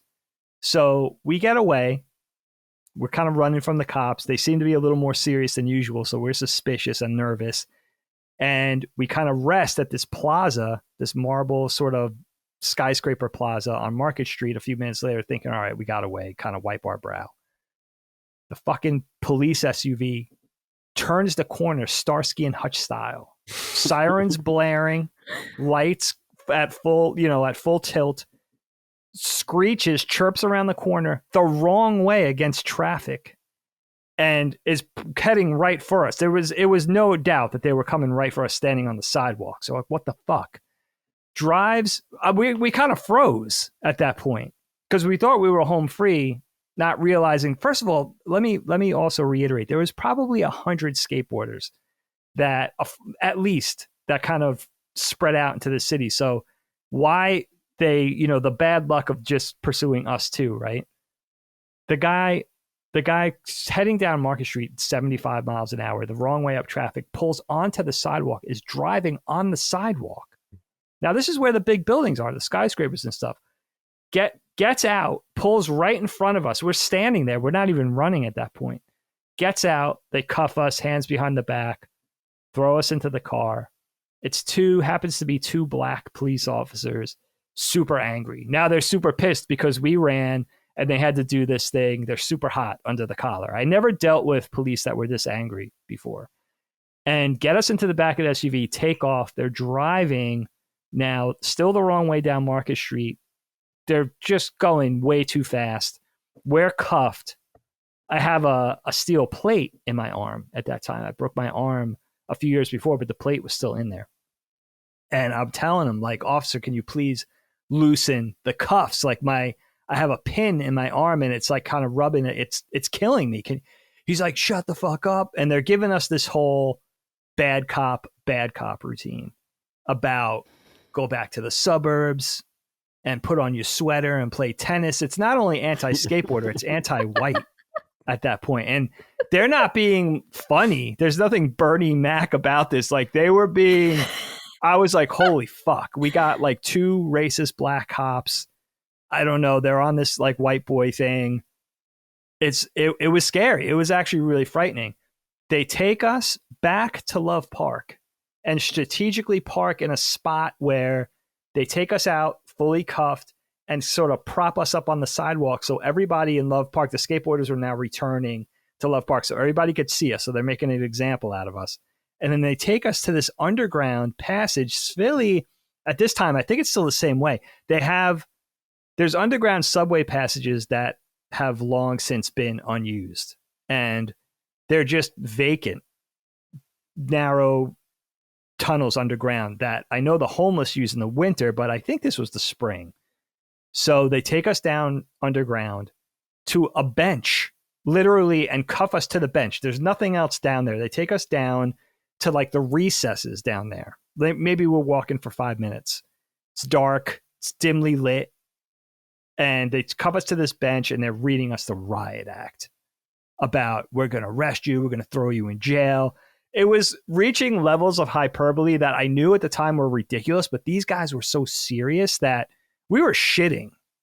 We were shitting bricks. We were trying not to say anything, being completely honest, giving them our real names. Like, we're just trying to, when they did let us talk, we're just trying to reason with the guys at this point. Like, come on, like, and they're like, we saw, two guys with jeans and gray t-shirts. Now that was the description of and white wheels or whatever they would say. That's for the description of 150 kids in Love Park. Like, we could have been anybody. Apparently 2 kids did something, like maybe they were vandalizing one of the police vehicles or something, but they were going after 2 other people that had wronged them somehow. Maybe they had a little wrestling match. Maybe they were grabbed and the kid kind of swatted and got away. They thought it was us. But it took probably 20 minutes to a half hour of interrogation to realize they had the wrong people. So I didn't know what was going on. I had never been arrested before. I had never been in jail. But these guys were so angry. They were so hot under the collar about what was happening. And the whole time I'm thinking about, why didn't you just give the fucking money back? This is karma. This is what karma is. Instant.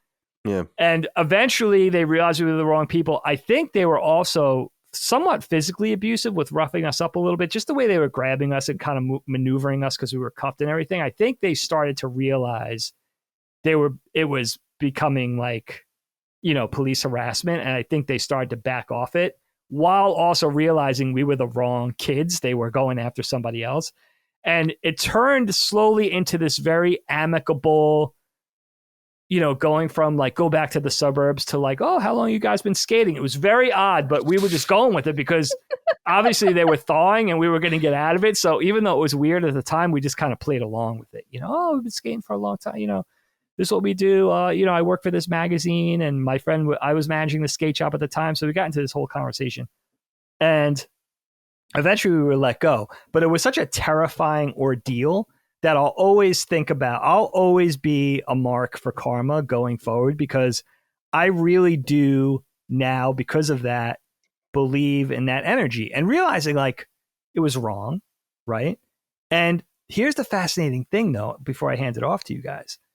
I do think that I have to abide by the rules of karma because I do believe in it. But it's an odd thing because I think if you don't believe in it, if you authentically don't believe in karma, I think you're not beholden to it, which is kind of weird. It's kind of a trap and it kind of makes you a sucker in a way for believing in it. But I can't genuinely say I don't when I do. And it's the whole thing of like this force-like energy that elusively controls your fate. And it's basically what it's saying is the energy that you put in, whatever you give is what you're going to get back. So the rules you abide by are going to be revisited on you. And I do believe there's a good deal of power in thinking and awareness and just kind of being beholden to a world and operating as part of a whole rather than just operating as your own selfish,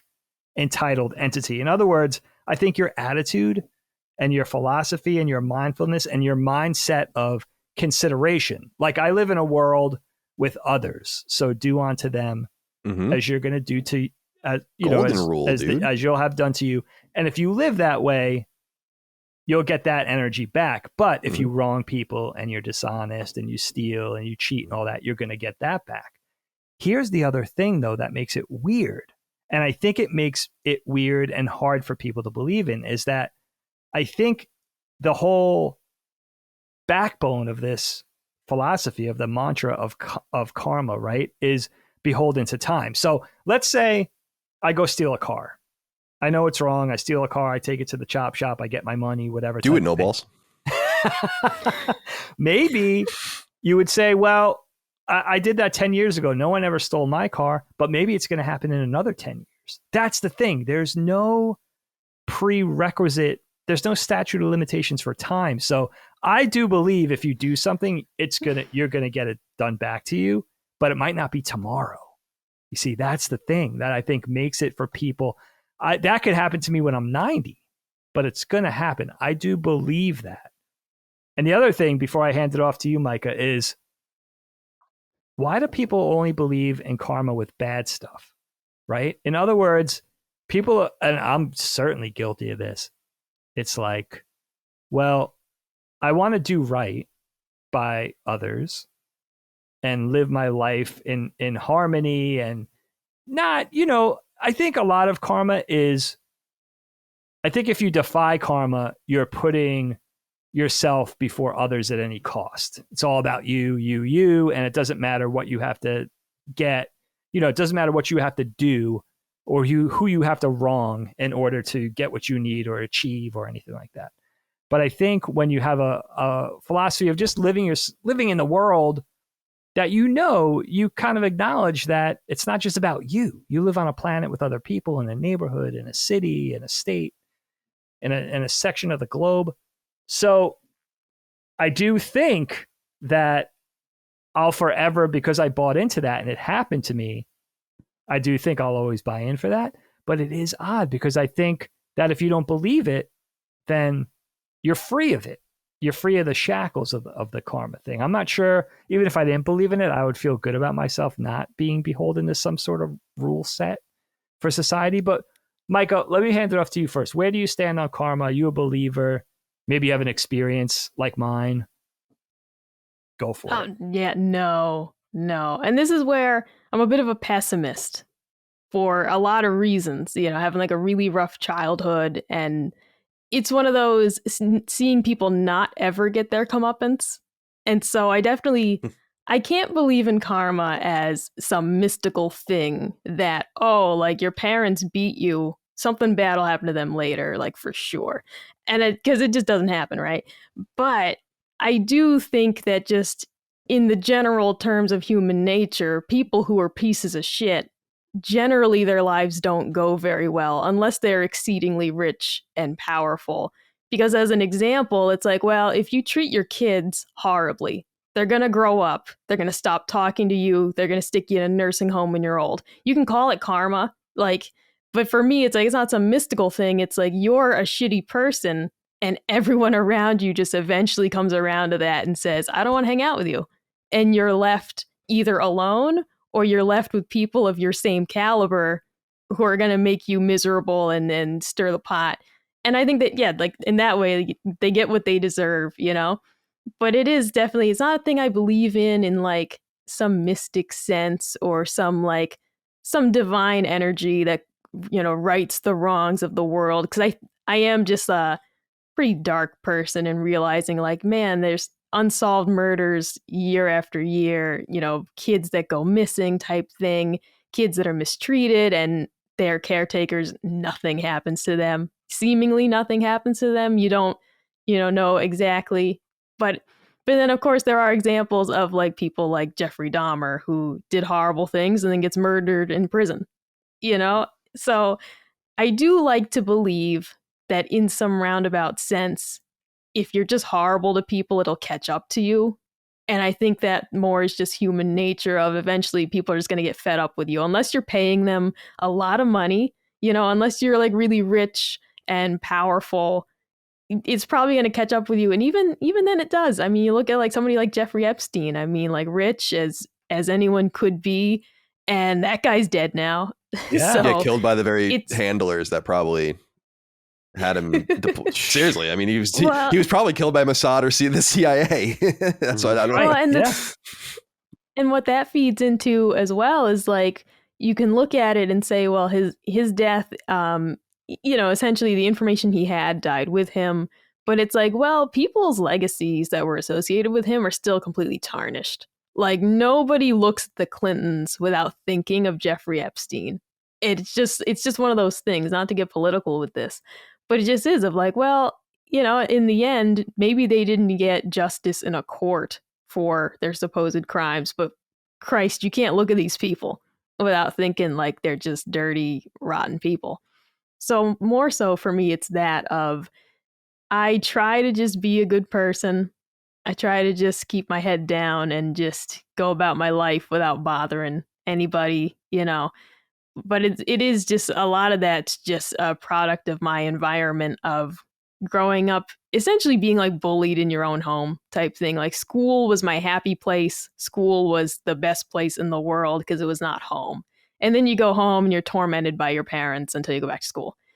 And the realization that nothing's going to happen to them for that. I mean, I like my parents a lot. They're great now. Because you know why? Because I live 10 hours away from them. So it's a healthy distance. That's the great leveler. But the reality is that there are days that I'm still mad that it's like, well, there was no comeuppance for that. But maybe this is it. Maybe me moving 10 hours away and hardly speaking to them is the comeuppance, you know, because it's certainly not what they wanted. It's certainly not what they intended when they had children, was for them to all move away and leave them alone, you know, in the butthole of Massachusetts. So I don't know, maybe it is karma.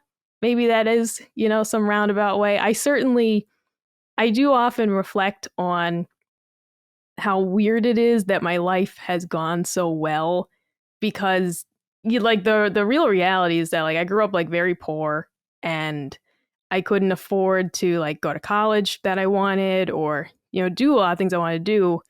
And by some weird miracle, I ended up meeting one of my favorite internet celebrities, ended up somehow wooing him, which is just beyond my capabilities It was the of memes. imagination. Oh, And then I also ended up just somehow working here now. And it's just like, it's really fucking weird. It's the weirdest, you know, millennial Cinderella story of me growing up not knowing where dinner was coming from some nights, to just now having this life that like I can't imagine when I was a kid. So like, and maybe that is the good karma that nobody thinks about. Yeah, because we do, like Dagan said, you often focus on like, you're like, karma's gonna get you, but you don't say that to the grandma that's knitting sweaters for like the orphanage. You don't say karma's gonna get you, grandma, but like I mean it in a good way, like it's gonna take care of you. You don't say that. But though. maybe it does. You only say right? Maybe she anger. finishes the sweaters for the orphanage and then she gets hit by a car. What you say, not to interrupt you, Micah, but what you say really struck something I didn't think about. Like, what percentage of our world is governed by karma, some sense of karma, versus a seeming lack of justice or equilibrium? I think of that saying, only the good die young, right? So maybe it's chalked up to personality, because I'm not generally a pessimistic person. So maybe that's just who I am, that optimism, or the inability to think maybe there is no justice. Maybe there is no rhyme or reason. Maybe the people that, you know, deserve their reward never get it. And maybe the shitbags in life are the ones that luck up and always make out, you know? And I think I can't live in a world like that. There's just that just seems too far flung and too cruel for me. So I buy into this karma thing of you could control it, rather than this chaotic mess of, you know, the good people are going to suffer and the bad people are going to make out. You know, that's just, that's not a world for me. So even though that may be the nature of the world. Well, there's definitely no such thing as cosmic justice, I don't think. No, and I try not to live in a totally negative space, because I'm working on it. I've been a pessimist most of my life because I was just surrounded by horrible things, you know. And it's just one of those, when you grow up in like a physically abusive household, it kind of warps how you see the world. And it's something though, like, when we talk about, you know, people taking their own life type thing, when Colin says like it's something that he can't fathom, but I'm like, but I get it, you know. And it's just one of those, like, I get it. I didn't bring it up on the milestone birthday episode because I didn't want it to be a dark subject. But when I was 25 and I was like planning out that like I really don't want to be alive anymore, and it's like I can look back on that now and be like, I'm really glad that I'm alive. I'm really glad that I'm going to turn 30 this year. Sure. But I was totally like, I don't want to do this, you know. I was there, and 25 was just like, nothing's going right, everything sucks, this is horrible, you know. And now I'm here, and so it's wild. It's wild. I can't buy into that it's some like divine repayment for everything I suffered as a child or whatever, and now everything's like finally going right. But I do just believe that like if you're good to other people, it'll come back in the way that just like, well, hopefully you'll be good to the right people eventually, and then they'll be good back to you, you know? And that's kind of just where it sits for me. I think if you're just awful to everyone, you're going to either end up surrounded by people who are equally awful to you or just end up alone. And if you're good to the people that you care about, they'll hopefully take care of you, put you in a nice nursing home when you're old, you know, all that stuff. I think just generally, that's just the best way to live your life, regardless of like the reasons why, regardless of what you believe in. Just, I don't know, just being good. Just being good and decent and kind is probably the easiest way to get through life and get the best results out of it. It's a good policy. Yeah. Yeah, this is, you touch on something, Micah, that's interesting, which is exactly what I was writing down and thinking, which even if you had the most selfish definition of life, I would still argue that a logical outcome of your selfishness would be to treat everyone well because you want to be treated the same way. It's literally that logical. Even if you were, in other words, even if your whole motive was just, I want as much as I don't give a fuck about anything or anyone, but I'm going to just act like I do. It's like, cool. I mean, everyone gets what they want anyway. It doesn't matter. I'm not going to try to judge I'm going to judge you, but I'm not going to try to litigate what's in your head. And so I think there is, like, even if you were the most selfish person in the world, I think you could argue that in your selfish self-interest would be to treat everyone well. Sure.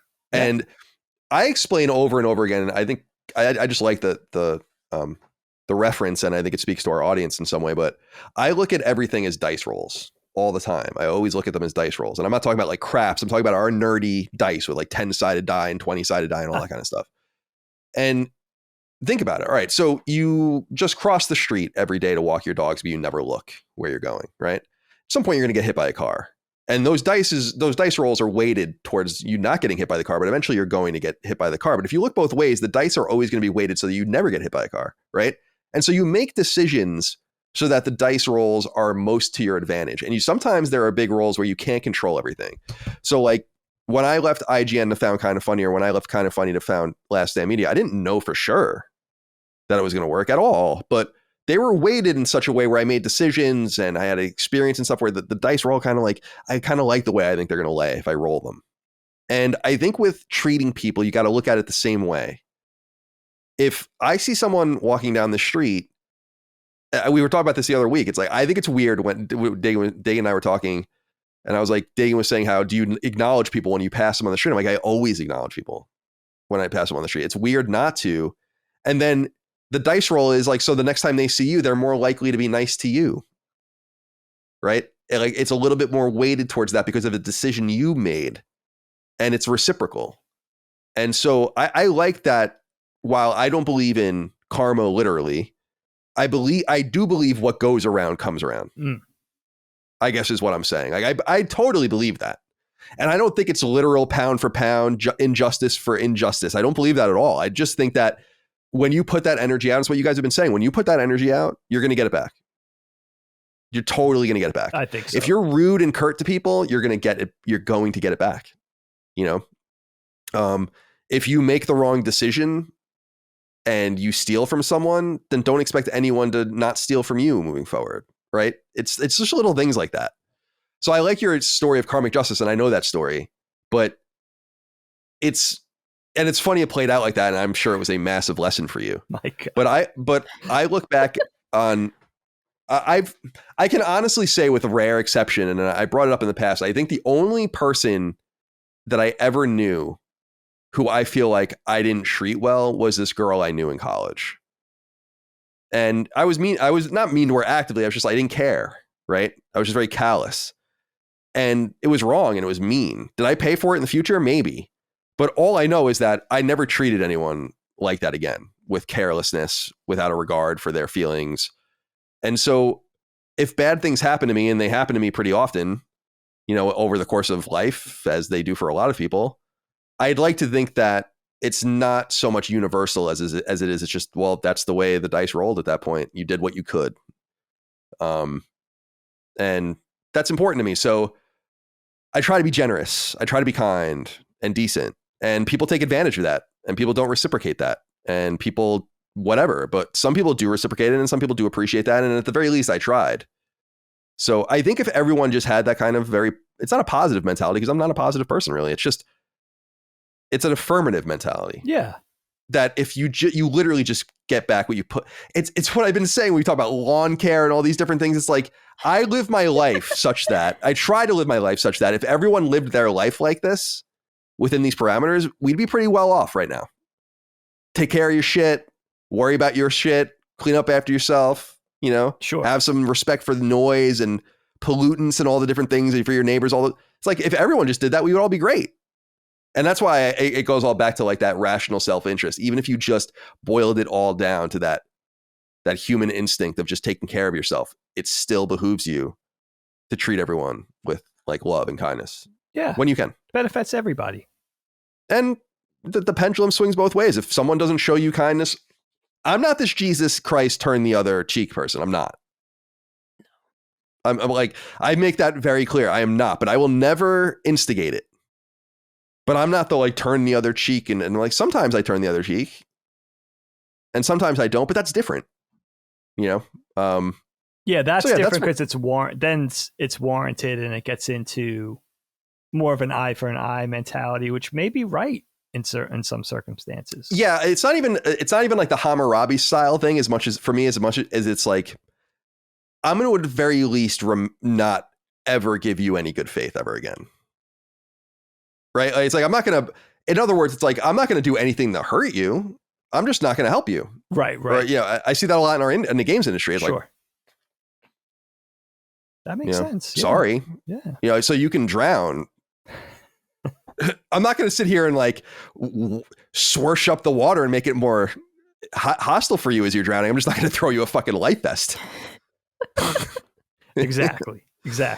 So to me, I don't know if that's karmic or if that's like putting out bad energy, but to me, that's reciprocating bad energy with bad energy, because I think some people that do certain things or act certain ways, you have to give them the benefit of the doubt with a certain initiative. But once they treat you a certain way back, I think that changes the whole rules of the karmic debt. I agree with you on that.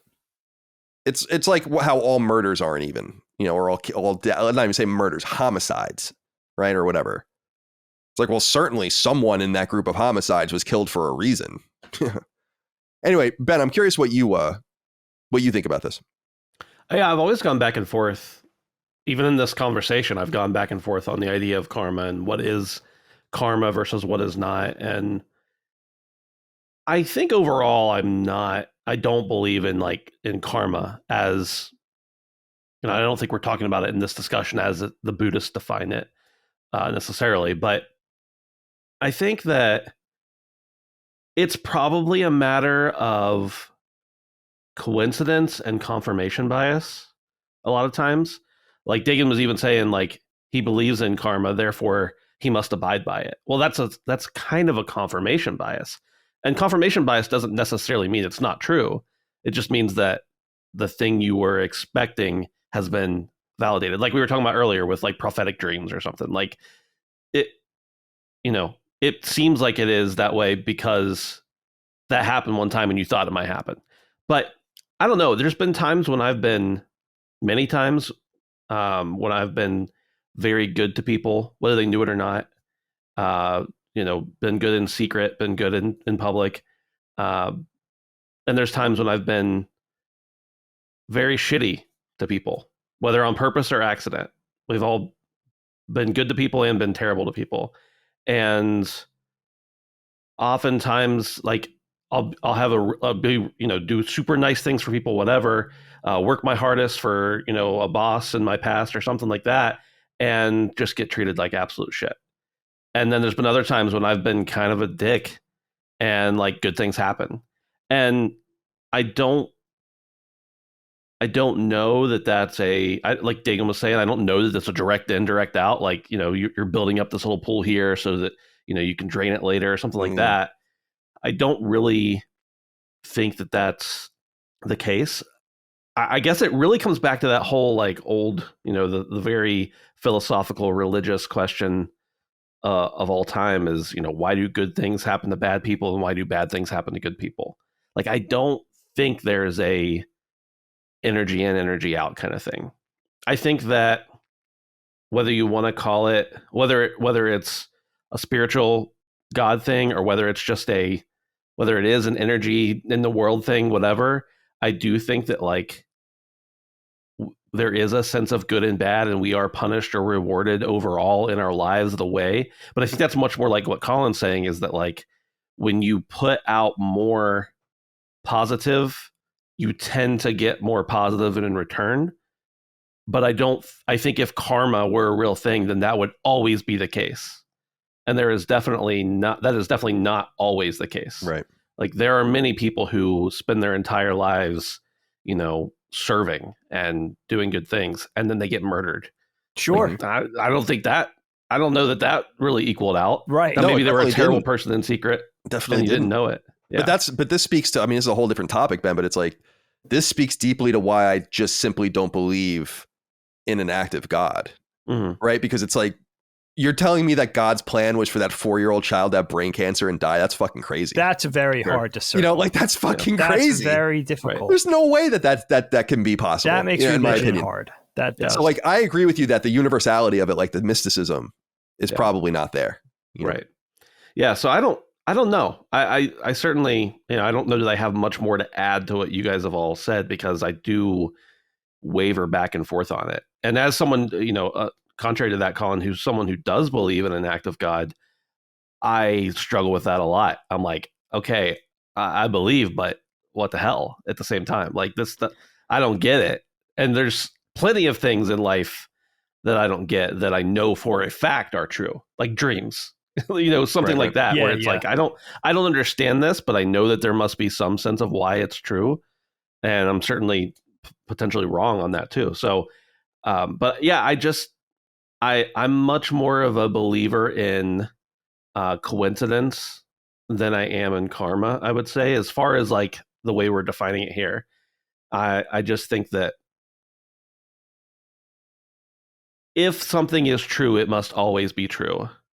And I do not feel like karma is always true, even in a quantitative lifelong thing, not just like an instant karma on Reddit kind of thing. Yeah. No, you're totally right. Know? That's logic. Right. Yeah, and I have to kind of cop to something. I do suspect that a lot of our world as we know it is governed by a lack of rules and chaos. Yeah. And it's so opposite to I could take no comfort in a world like that. So the karma thing is an easy way to say, like, you'll be rewarded as long as you abide, and in an unselfish way, I think, generally, right? But and something else, maybe there's just these cosmic rules that are beyond our understanding, like saying, why does the infant get cancer? That's such a hard thing to circle for religion and spirituality and God. And that plays into so many things in life that I'm certainly not immune to, and that challenge me kind of daily. I mean, what does that say about God? It's hard. It's hard to say, like, and in fact, it makes me angry. Some Old Testament sometimes. Shit. Yeah, it really is some fire and brimstone stuff. But yeah, the karma thing is really interesting, because I guess it was ignited by that incident, by that experience I had. And it is hard to think. I guess there is a sort of cowardice that I'm afraid to defy that, because it happened once and maybe it'll happen again. And in any event, like Colin said, you could do it in this inauthentic way where at least you're putting the right energy out there. Maybe not with your whole heart, but maybe in order to reap the rewards or get the returns for it.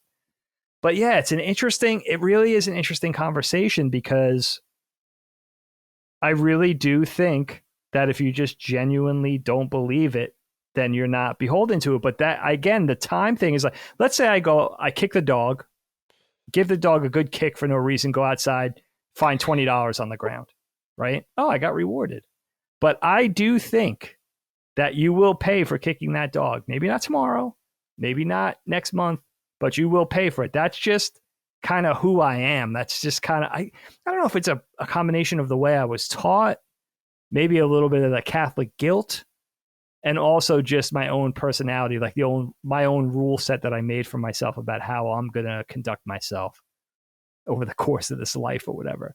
But I do think that no bad turn will get unpunished. There's a part of my personality.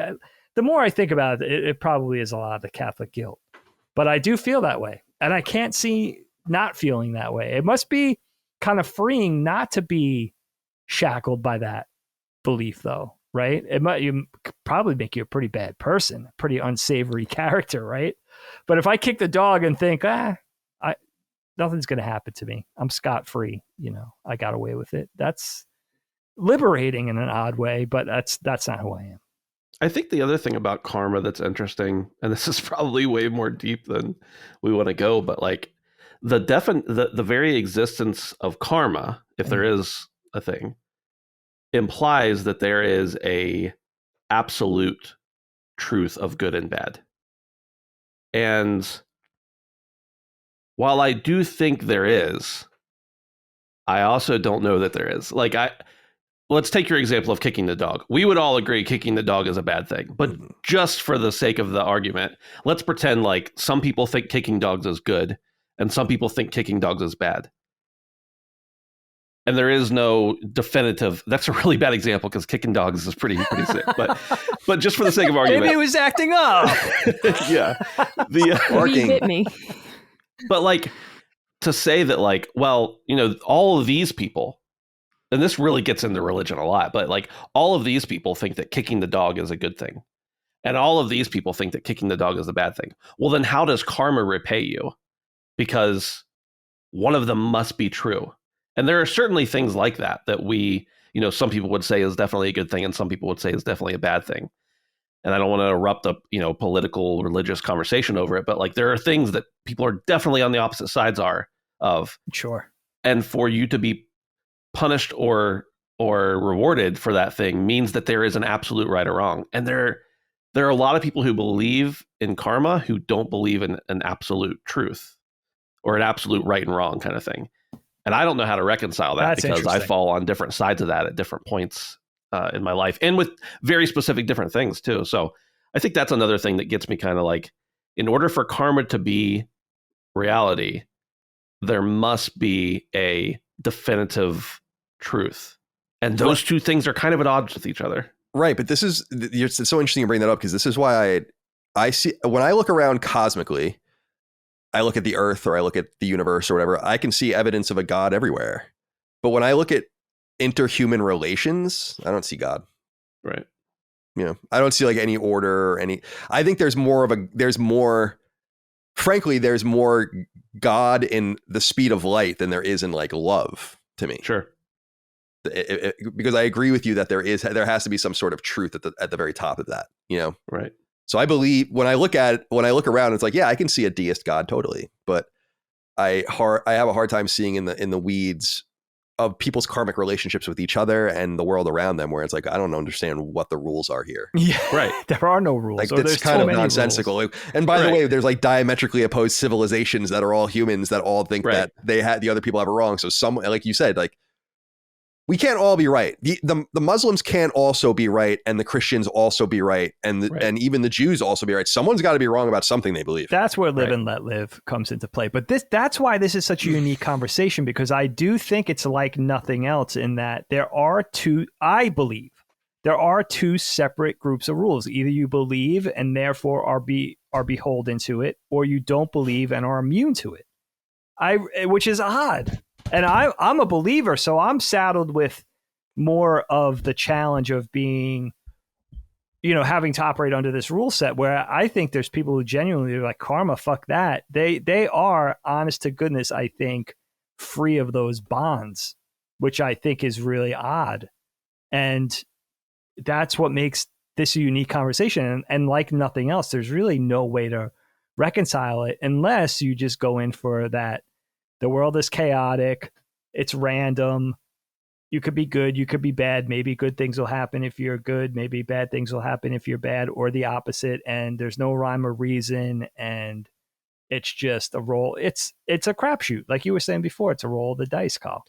Would you put that same, like, this is a legitimate question. Would you put that same stipulation on other things, such as Christianity or religion, where if you're a believer in it, you must abide, and if you're not, then it doesn't matter? Like that's all, I've thought about that before. And for me, I'm like, as a person of faith, I'm also like kind of a annihilationist, where I'm like, I think God's going to punish you, but I don't think he's going to burn you alive forever. Like I'm more of a like, well, you just disappear then. You don't get to enjoy good thing. You just have the absence of that but thing. no damnation. Yeah, I'm still sketchy on my own belief of it, but I've like in the last, not recently, but in the last 10 years, probably explored that idea of annihilationism, which is apparently a very popular belief. But I'm like, well, so if you don't believe in hell, does that mean you won't go there? Like, I don't know. Right. I'm asking that legitimately. Like with questions. karma, I don't know. It's true. But I mean, Ben, we have to talk about this sometime, you and I, because I really struggle with my Catholicism a lot. It's sort of this ever going, seemingly ceaseless challenge for me. I'm kind of in and out of it. But the one idea that I always come down to at the very root of things, I think, is that we're born into it by complete chance. I was born, a Roman Catholic, half Irish, half Italian. I could have just as easily been born Muslim or Hindu or Jewish. It was complete luck of the draw. It was complete. I happened to be born into this, and that's what I was taught. That's what was instilled. But again, I think it really comes down to that. It's complex. You could have easily has been born into a tribe of cannibals. Like it would have been crazy. Really interesting. Yeah.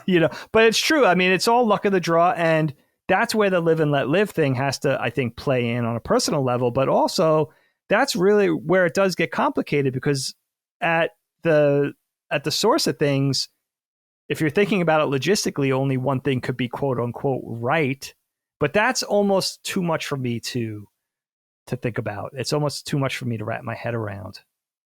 I'd rather just say, I believe what I believe, and there are inherent struggles even in that I really have to reckon with on an almost daily basis. My ever eternal struggle with Catholicism, but also beyond that, the fact that other people were born the same way with different things, and these things were instilled, these traditions, these practices, and how can you not respect that? Because we were all born into the same situation.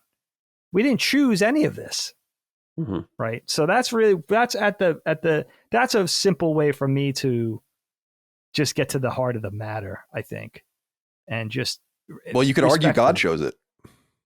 You could argue that. Yeah. But some people wouldn't believe that. I mean, it's a whole different topic. I struggle with this because I think I've said it before. I die. I go to the gates. Peter's there. And I say, are you really not going to let me in because I said this place didn't exist? Uncle John's brother? Yeah, Uncle John. Guitar Pete. Same Peter. And Guitar Pete. And I have a hard time. I can see a reality where that happens, and he's like, yeah, those are the rules. Bye. And then you like, who the fuck are you going to argue with us? But on the other hand, I'm like, that seems preposterous. Mm-hmm. It just is preposterous. Yeah. I mean, what I always think of when I try and reconcile with like if I believe in God or not, which I currently am just like, I just don't care. Like I just don't have an opinion one way or the other. I'm just going to try and be a good person and hope that if there's an afterlife that they'd say, you were nice to people, you donated to the Petco charity every time you went through checkout, you gave the 50-cent cat food to the shelter. Because what I can't fathom is a baby born in, India, let's say, and, they die. And what, they're going to be sent to hell because they weren't Christian? Or baptized. Cannot, like, that's just exactly, that's just a thing. That's hard. My brain just says, like, that just can't be real.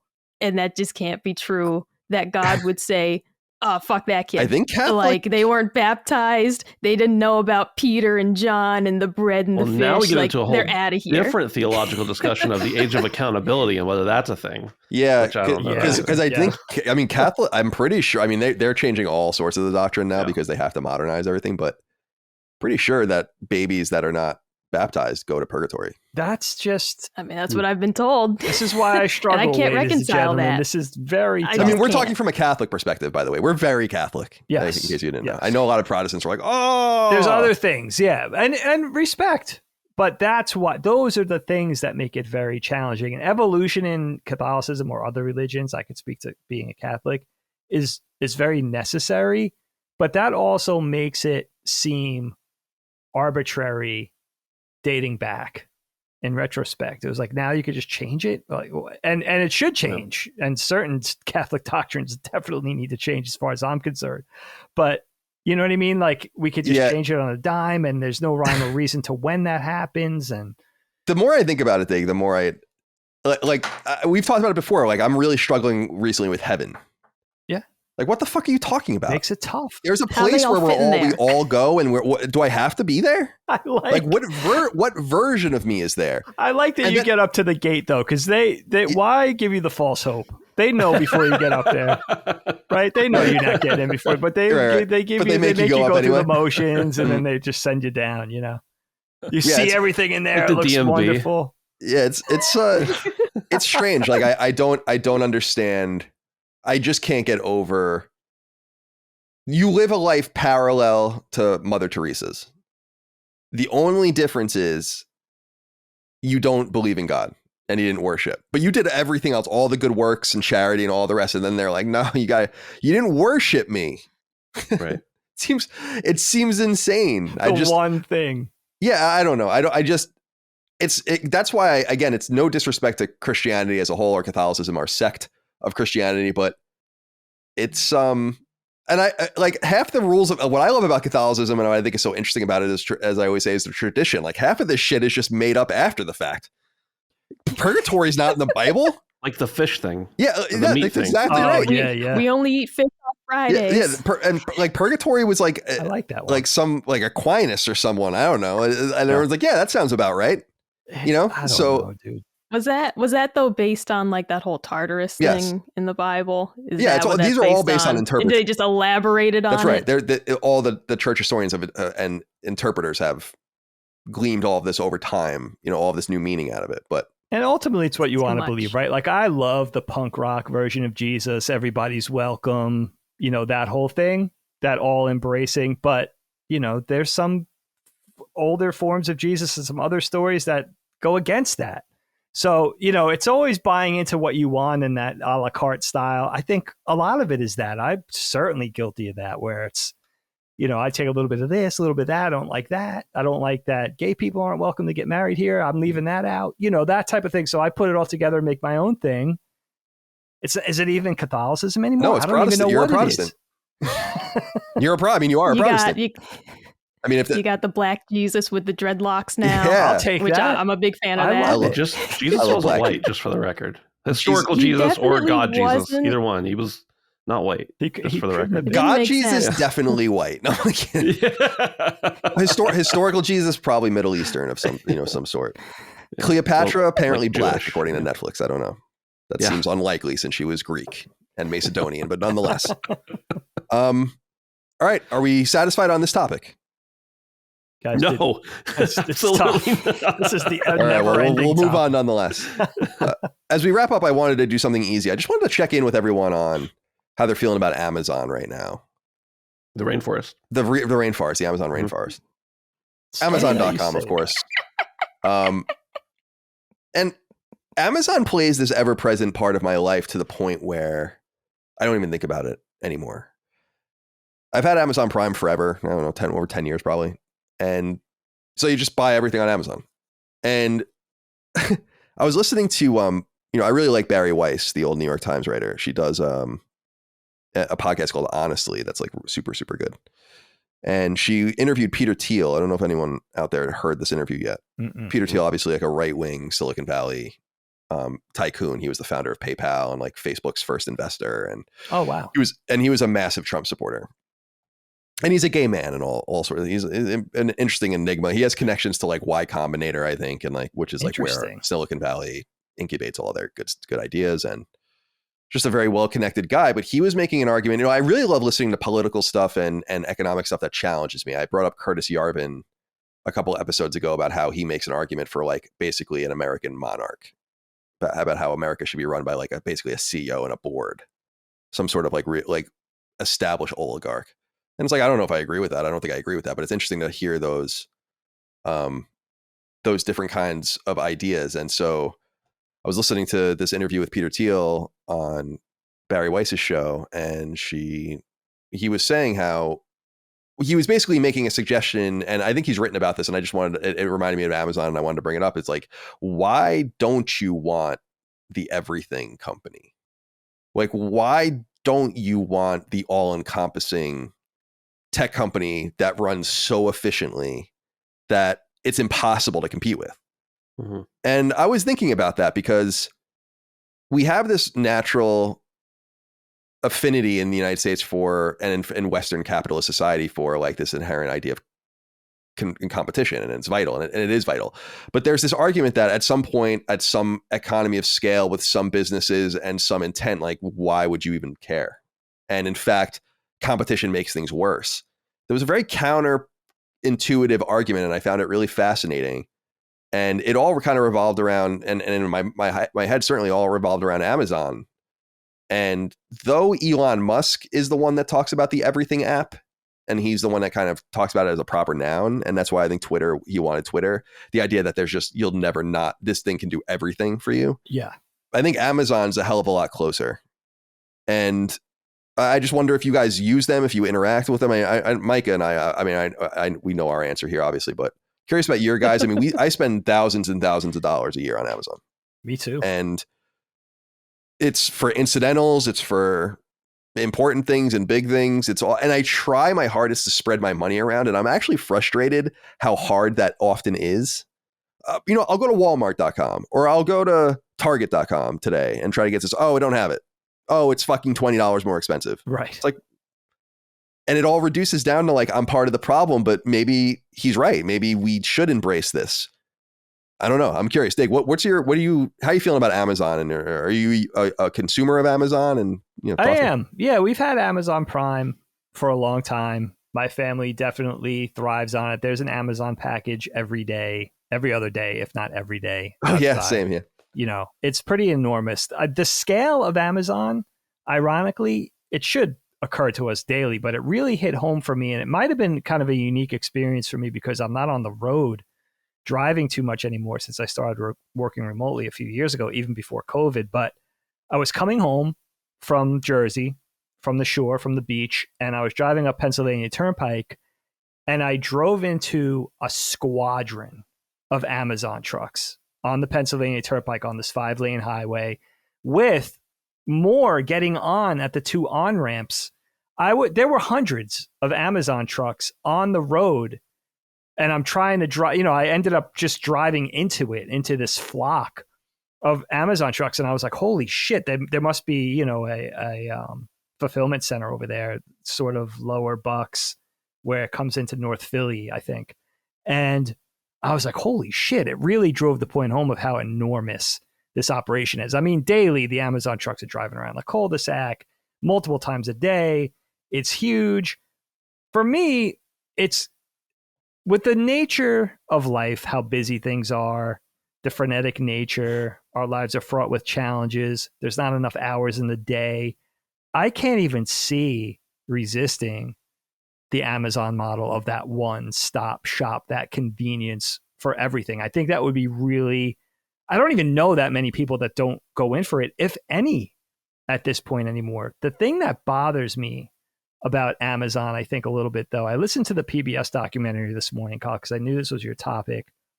And it covered Bezos and it covered Amazon and their origins, dating back to the early to mid 90s to what they're doing now. And I think where it gets a little bit too Orwellian for me is that it's okay to have the commerce and the e-commerce thing and sort of corner that market. I think that's okay. I think that's capitalism. But the fact that they're into brick and mortar and they're buying, they buy Whole Foods and other companies, and they're into AI, and they have one of the biggest media companies in the country. That you saw their own delivery trucks. Yeah, exactly right. That's an important part of the vertical monopoly. It's huge. It's a huge That's part a massive of it. part of it. Yep. And, the huge media company, and they're making some of the most expensive TV series and movies, and now they're invested in outer space. And it just seems like, I think that sort of thing it's sort of a catalyst for people's suspicions where it starts to seem like there's this one dystopian styled entity trying to take control of everything. I also think they've shot themselves in the foot historically by doing weird shit with like Alexa, for instance, right? Like Alexa, a lot of people adopted it. It was really cool technology, really cute, really helpful, an efficient thing to have around. And they had this troop of people dedicated to listening in to people's conversations and stuff and didn't say it for months instead of just being upfront and saying, we're listening to you, right? It just looks, they give themselves a bad optic with shit like that. And I think when you're in Amazon and when you are this sci-fi sort of cyberpunk conglomerate that's essentially taking over the planet, you got to be really careful about not just PR, but your image, because I think it does arouse suspicion, just the way they operate and that the fact they have their tendrils into everything. People argue about this with Disney, for instance, right?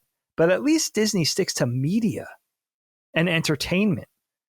Yeah. I don't hear those arguments with Amazon, and they have their hands and they have their finger in every pie, you know, to a scary degree. Now, I'm not a conspiracy theorist necessarily. I'm not sort of traditionally suspicious, but I do think it's weird that they want to occupy sort of everything. And it also speaks to me of how much is enough. Where does it stop? The ambition, the greed, having to control everything. Like, is it really necessary? This company is run by the wealthiest man on the planet. How much? When is enough enough?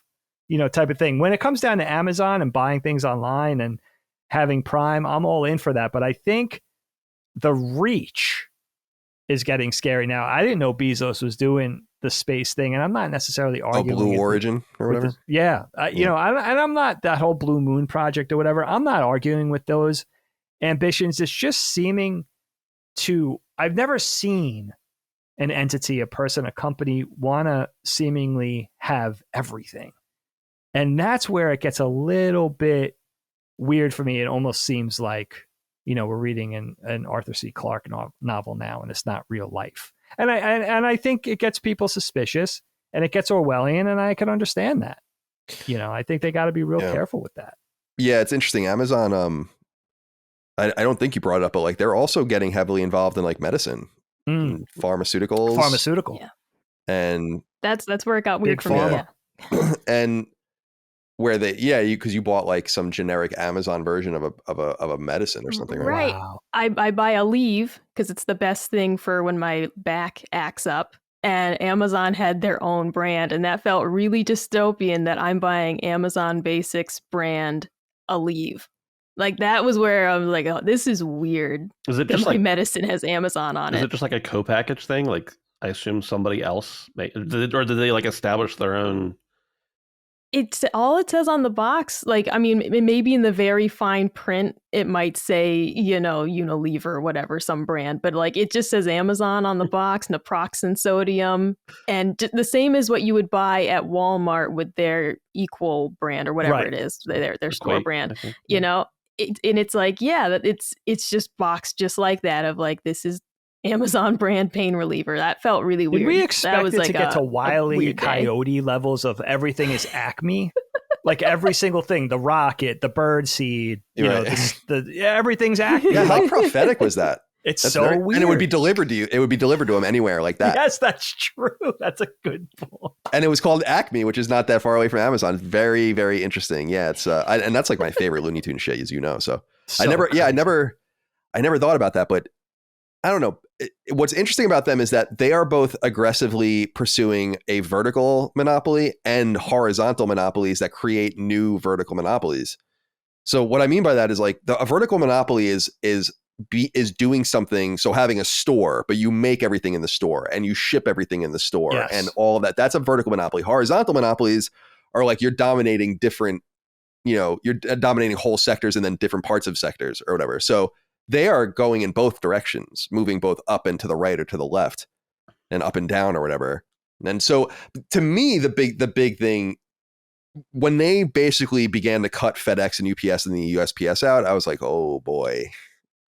Like we have now a private delivery service delivering the company's goods exclusively. Is that insane? And yeah, it's natural. Like I couldn't believe they didn't do that sooner. Right.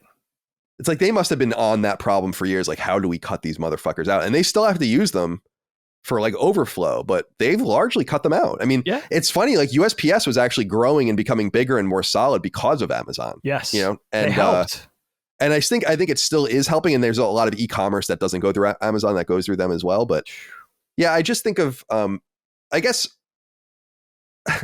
there's a tension because, and Ben, I'll be curious what you have to say about any of this, but it's like, to me, I think there's supposed to be all of these horrible ramifications of a mega corporation like this, but what are they?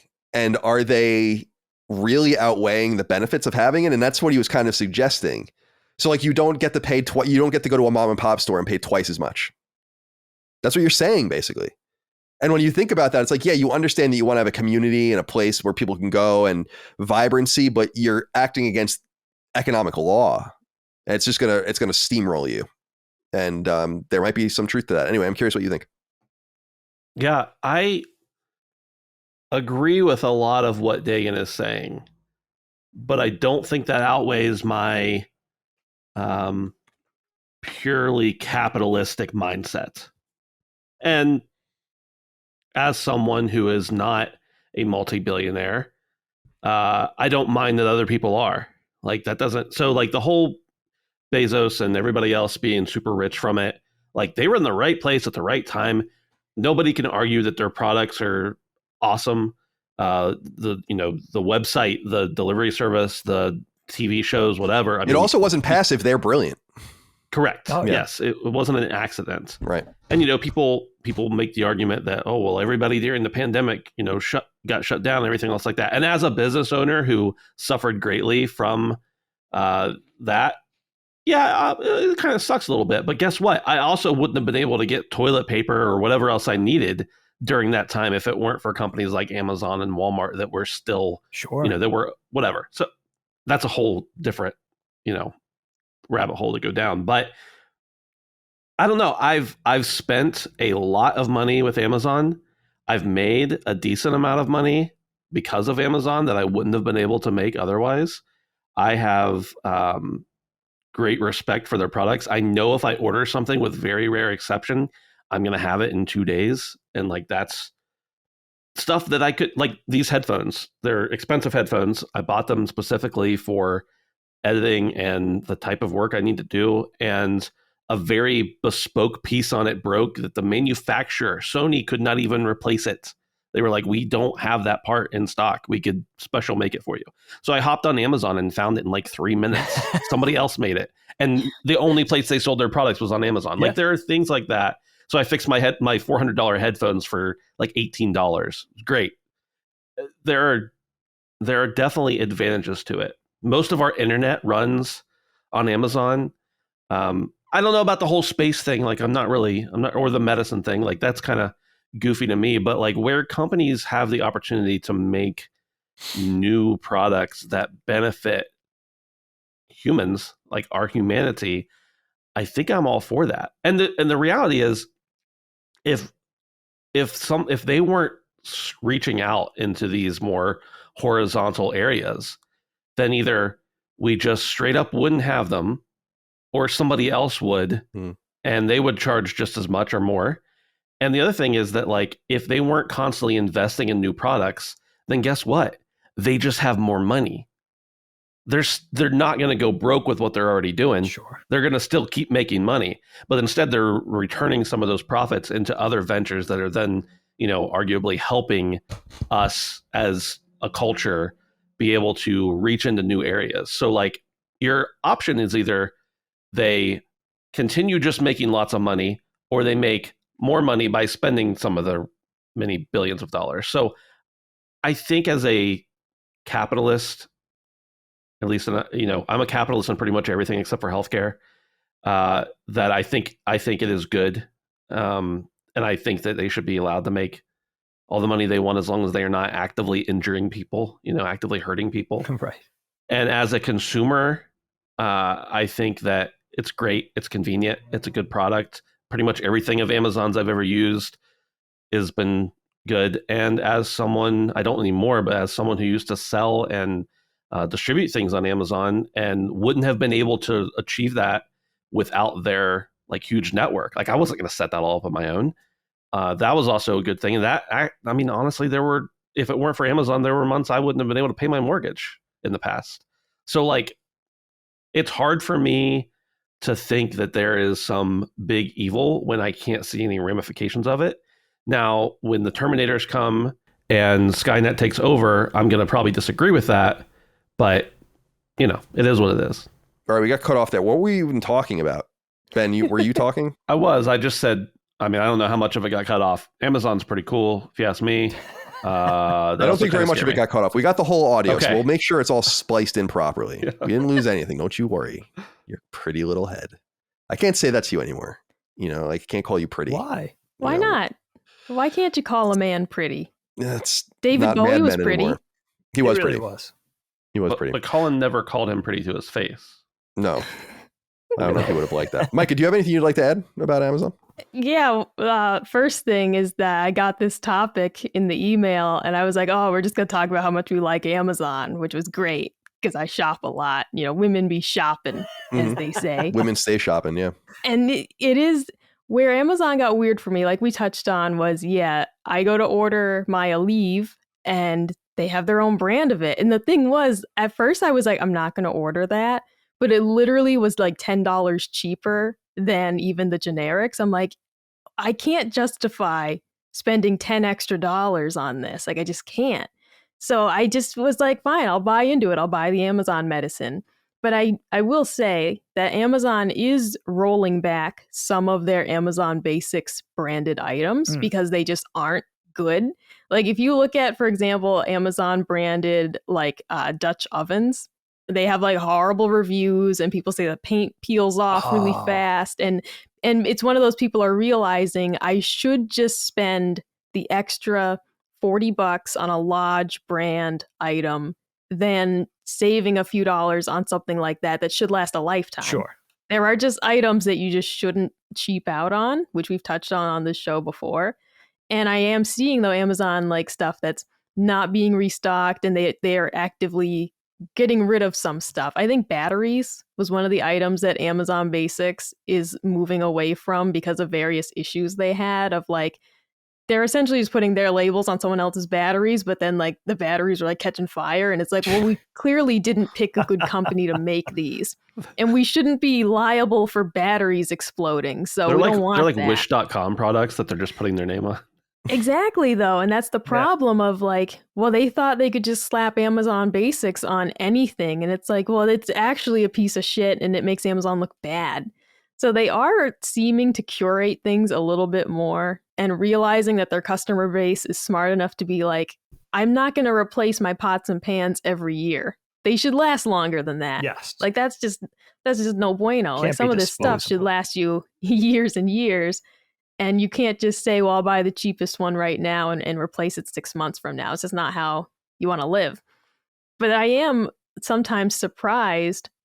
For example, I went to buy a specific brand of meat thermometer that was recommended to me on a grilling YouTube channel. The channel is View to a Grill. And I'm just recommending it because it's fantastic. You to a But grill. it's fantastic. This guy's Nice. great. His name's Johnny. If by any chance he was ever a listener, I would tell this guy he's just like the greatest. But anyways, and so I wanted this specific thermometer he recommended, and they don't sell it on Amazon. And I was actually shocked. Like, I can't buy this on Amazon. And I went to their website, whatever, but it was a weird feeling. And then that in itself was like, the thought of me going on Amazon and not finding something, it's bizarre. Like, it really is just, I shop usually between like Amazon, Target, and Walmart. Usually you can find whatever you need there. And when I do try to diversify, I wanted some wood chips, all right, for my Weber grill. It's a lot of grilling these days. But Lowe's didn't have them. and I could drive a half hour to Home Depot, but it's a $4 item. Like, I don't want to drive all that way to pick up one bag of wood chips. Right. Lowe's doesn't have it. Amazon has it. Like, it just ends up being that, like, at the intersection of convenience and cost and just like what I'm willing to do for effort to obtain an item, Amazon just has the bag of like, look, this is easy. It's affordable most of the time. It's going to be the cheapest like place you can get it. Yeah. And it's convenient that I didn't have to drive a half hour to get a $4 item. Because at the end of the day, if you let me loose in Home Depot, I'm going to spend a lot more than $4. She's loose. She's loose. Women be shopping. It just is. It's like, well, that's, on the other hand, Amazon can obviously be a little too convenient. And the idea of that instant gratification and how impatient we have all gotten. You order something from, not Amazon. You're like, it's going to take 3 days to get here. Like, and you're almost just like, how could they? How dare you make me wait? That's a long time now, yeah. But it's just a growing level of impatience that we're all getting accustomed to because we're used to these items showing up at our doorstep in 2 days. But I do actively try to, like, for things like gifts, I shop a lot on Etsy because it's a convenient way to shop small businesses. I know Etsy has their own problems, but I do like to shop them for like Christmas gifts and birthday gifts, things that jewelry and stuff. I do try to shop with them as often as I can when it comes to things like that and try to diversify the spending a little bit. But for the household essentials and stuff like that, it's like, I'm not going to pay extra for $4.09 cleaner just because I want to get it, from the neighborhood store instead of getting it from Amazon. Right. Yeah, there's just limits. And especially now that we have the BJ's Warehouse Club, now that we have one of those in the neighborhood, that's actually taking a little bit of our money away from Amazon because they do have stuff that's cheaper often. Yeah. Shout out. Oh, man. I got a year's worth of allergy medicine for $13. Wow. I mean, you can't beat that. I like BJ's. And at my age, that level of excitement almost put me in the hospital when I saw that price. So yeah, I do like Amazon, maybe a little too much. I don't partake though in much of their other stuff. I have no interest in the Amazon Prime TV programming. I don't care about the rockets. I just don't care. Fine, go put William Shatner in the sky, whatever. Like, what do I care? He got very sad over that, apparently. He was very depressed. Yeah, I guess he was like really existential for him. So, I mean, I'm glad he got to do it. I guess some good came of that. Yes. Wait, that happened? Yeah. Oh yeah, but they put William Shatner like in a rocket, and he got like real weird about it. He really did. He got real weird about it. Talk about or like they put him in like low, like like cresting the like space. Yeah, like he finally got to go to space. As much as he acted about it all those years, but so you know what? There's some good coming from Amazon. That's a good thing, and I'm gonna get my chips for my grill soon. And I'm looking forward to that. Amazon's a really happy part of my life, despite the fact that I spend way too much money on it. But otherwise, it brings me great joy. It's hard not to love it. Like, it really, it's really difficult. It goes beyond like convenience and efficiency and consumer friendliness. Like, it's gotten to the point now where all of us, many families, many people, millions and millions of people rely on it. We absolutely depend on it. And we're even sort of basing our behavior on it, like, oh, I forgot such birthday. I could wait till 3 days before because I'm going to get it overnight or I'm going to get it in 2 days. It's really even dictating our habits, which is crazy. The one thing that occurred to me, I really wanted to know how they got the name. I didn't know what the story was behind the name Amazon. And apparently, it's named for the big, giant, vast river, and it's just supposed to refer to scope and scale, something large. But I always thought it was weird because it's directly referencing the rainforest and deforestation for your origin company, for making the things you're selling. It's referring to books in a negative way. I always felt like every time I heard Amazon, I automatically thought of the rainforest, and I would think of books, and I would think of deforestation and logging. And I always thought it was kind of a weird choice. And I never heard anybody bring that up before. but it always spoke that way. I think of that, and I think of Wonder Woman, right? The Amazons. I think of those. Yeah, and there was something about picking an A word, right? That was the other thing, which you hear a lot in and- business. You want at the top of the quote unquote phone book. But, yeah, and the there was another. It was known by something else, right? For a while, I can't think of what it is. oh, was it really? It had like internally, like they called it something else for a while. Amazon is like the name they settled on. Okay. I can't remember what it is. It was like something else ridiculous. And hold on a second, I'll look it up because it's so funny. It could be this. What? Jamie, bring that up. Jamie, Amazon. where's Jamie? Can you imagine? Not even 30 years. Cadabra. Oh, okay. Interesting. Yeah, because a lawyer misheard its original name as cadaver when they were trying to trademark it. So they're like, whoa. That's a good point. Good marketing for that lawyer. Now, let me ask you guys this. Can any company, can an entity come along and meaningfully challenge Amazon at this point? I know you have your Alibabas. I know they're smaller, big, albeit much smaller than Amazon players in the market. But can anybody come and really rival this company? I don't think so. Now? No. I don't see it. You can't underestimate how huge Walmart is. Walmart is a mega huge company too. And Walmart has been very aggressive on their website for a very long time. One of the guys I lived with when I lived in San Francisco, when I first moved there, he actually passed away probably 10 years ago or so. Okay. But he was he lived there amongst the guys that we all lived in this house. And he worked at Walmart.com, which was right next to IGN in their old building in Brisbane.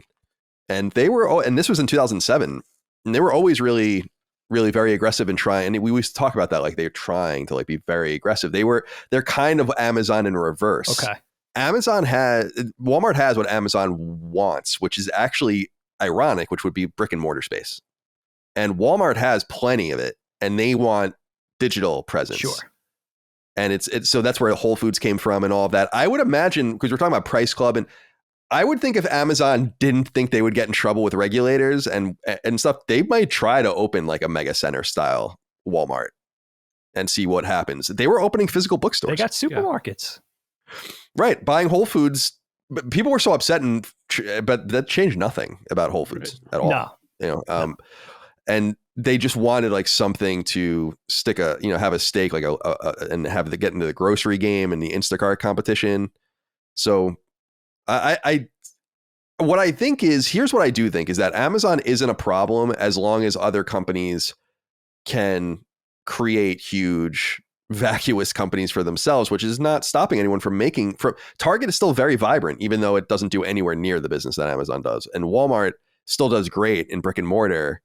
Amazon cries and looks at those numbers. They want to replicate that. There are different ways to compete. I just don't think, where you're seeing a ton of competition right now with is Wawa and Sheetz. Sure. I've noticed that there are a bunch of these renegade companies coming up and try in our area. We even got a mailer the other day from another one. Oh, really? That's like trying to do like the boutique convenience store, like you get the good sandwiches and all that kind of stuff. Wow. Like everyone's trying to get into that game because it's a damn good idea, but all of them are probably going to fail, or most of them are going to fail. And so you have to to be able to go up against Amazon, you have to have big time money. Oh, and God. It's just not, because that's why Elon Musk went after Twitter. Twitter is so much smaller than all the other companies that it was like the only one you could really reasonably even pick off. When you're Amazon's orders of magnitude bigger than these other companies. They're huge. So I don't know. I was just curious where everyone was on this. I think it's a topic that can come up in the future as well about like, we try to do our thing with buy our dog food on Chewy. Sure. When we can, right? Chewy or whatever. And I like Chewy. Yeah. And Target.com is good. Walmart.com is good. I was a Walmart Plus member for a while, especially during the pandemic. I thought that they did a pretty good job. Don't feel too bad for Chewy, Target, and Walmart. These are mega corporations. Like, totally. Target. Like, I saw something about Chewy where it was like shockingly high in American online commerce, like number 4 or something like that. I was like, I had no clue that it was that big. Wow. I thought it was big, but so because you see boxes like all over the neighborhood too when we walk the dogs and stuff like that. Everyone. So they have their thing going, and I have the more farmers market mentality now that I make more money as I'm older, right? And so I don't have to. You don't have to look for the cheapest or the lowest common denominator. But the reality is that most people not only need to do that, but that's totally logical and rational. Sure. So having something that kind of feeds them, in my opinion, beating up Amazon and Walmart is a rich man's sport. Absolutely. You know what I mean? Because the reality is that you don't give a shit. You wouldn't shop there one way or the other. You know, it's like the people actually do really, they don't want to go to fucking Karen's IGA. You know, they want to go to Walmart and get groceries. Yeah. For an affordable price. Well, so you can't. So I think that economies rationally, especially online economies, go towards monopolization because one product does it really, really good. You like, even though Facebook, Twitter, LinkedIn, all these compete with each other, they actually are all different. We all can kind of conceptualize that they're totally actually different from each other and they do different things. And no one does what Facebook does, and no one does what LinkedIn does, and no one does what Twitter does, and so on and so forth. Niches. And that's the only danger with Amazon, is just starting to slice into more and more of these things, becoming what I said before, which is like the everything company or the everything app, which is, I think, conceivable. Yeah. And what's true is that you can buy everything you need on Amazon, and you could interact, if you wanted to, could interact only with Amazon and be fine. Get all your groceries, all your food, fresh food, deliveries, furniture, beds, pool supplies, you know, a lawnmower. Yeah. You can't buy cars yet, right? You can't buy cars on Amazon. I don't know. I don't think so. They'll get there. eBay has cars. eBay does that. eBay Motors been going on for years and years. Ben, you were going to say something? Yeah, I was just going to say, I remember whenever I lived in another town when a Walmart opened there. It was like one of the last in the area to get a Walmart, and people were complaining about the one local grocery store. They're not going to be able to survive. Like, you won't be able to go to the grocery and know the people who work there. I'm like, who wants to know their grocery?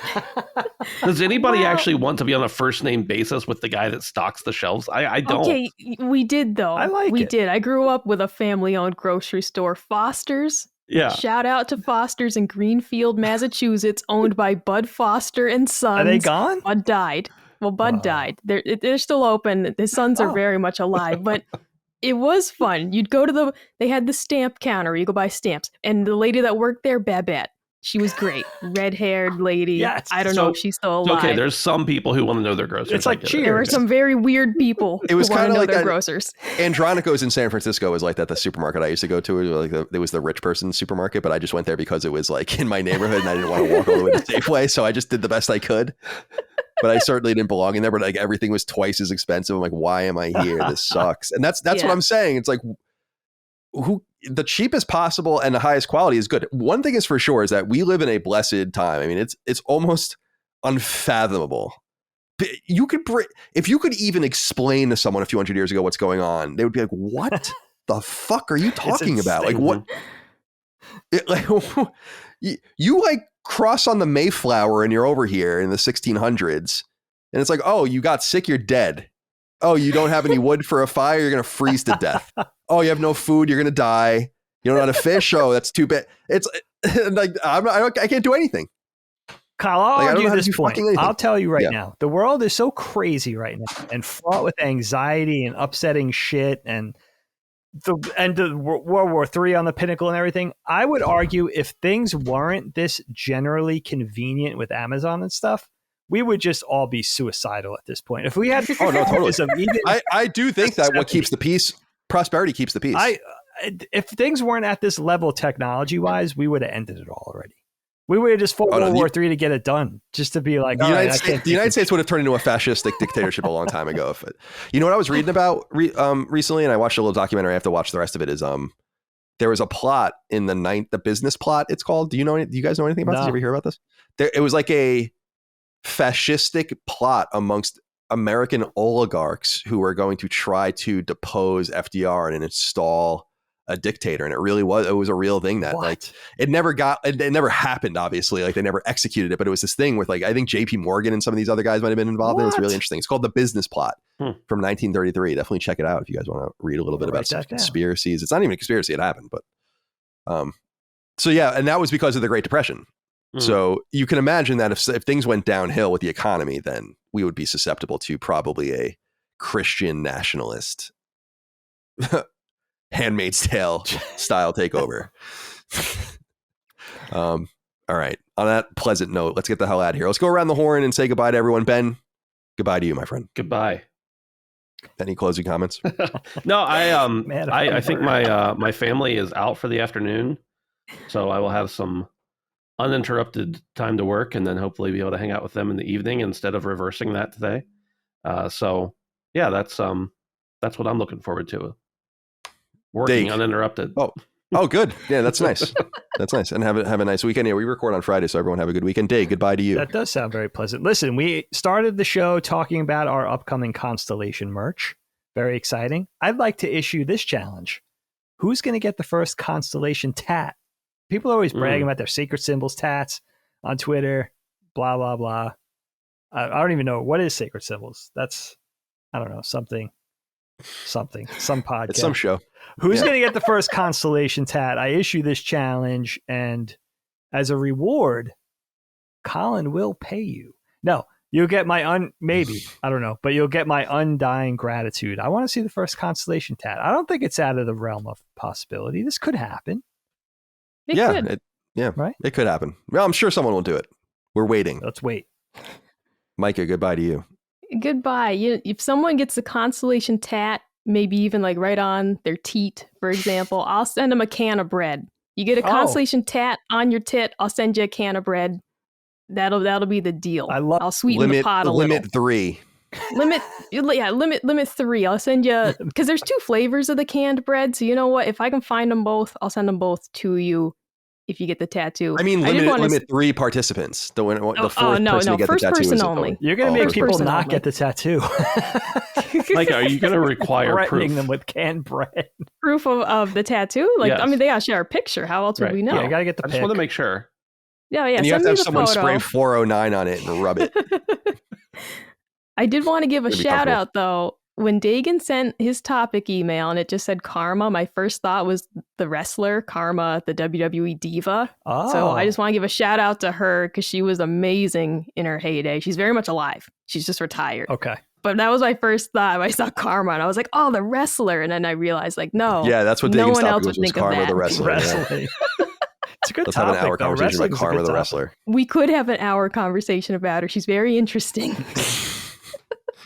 All right, my friends. We appreciate you out there. Thank you for your love, kindness, and support of all things Constellation, Last Stand Media, Sacred Symbols, Defining Duke, all of our shows. We couldn't do it without you. LastStandMedia.store for merch, like we said. And we'll see you next time for more. Until then, goodbye. Constellation is a product of Last Stand Media and Colin's Last Stand LLC and is proudly recorded in the USA. The show was conceived by and is directed and hosted by me, Colin Moriarty. My co-host is my brother, Dagan Moriarty. The show is produced by Last Stand's executive producer, Dustin Furman, and is edited by associate producer, Ben Smith. All Last Stand theme music is by Ramon Narvaez, and all of our graphics and logos are by Dagan Moriarty. As you know, all of Last Stand Media's podcasts, including Constellation, are fan-funded on Patreon at patreon.com/laststandmedia. The following names are at the producer level on Patreon, our highest support tier, and we're infinitely grateful for your thoughtful and kind contributions to our independent endeavor.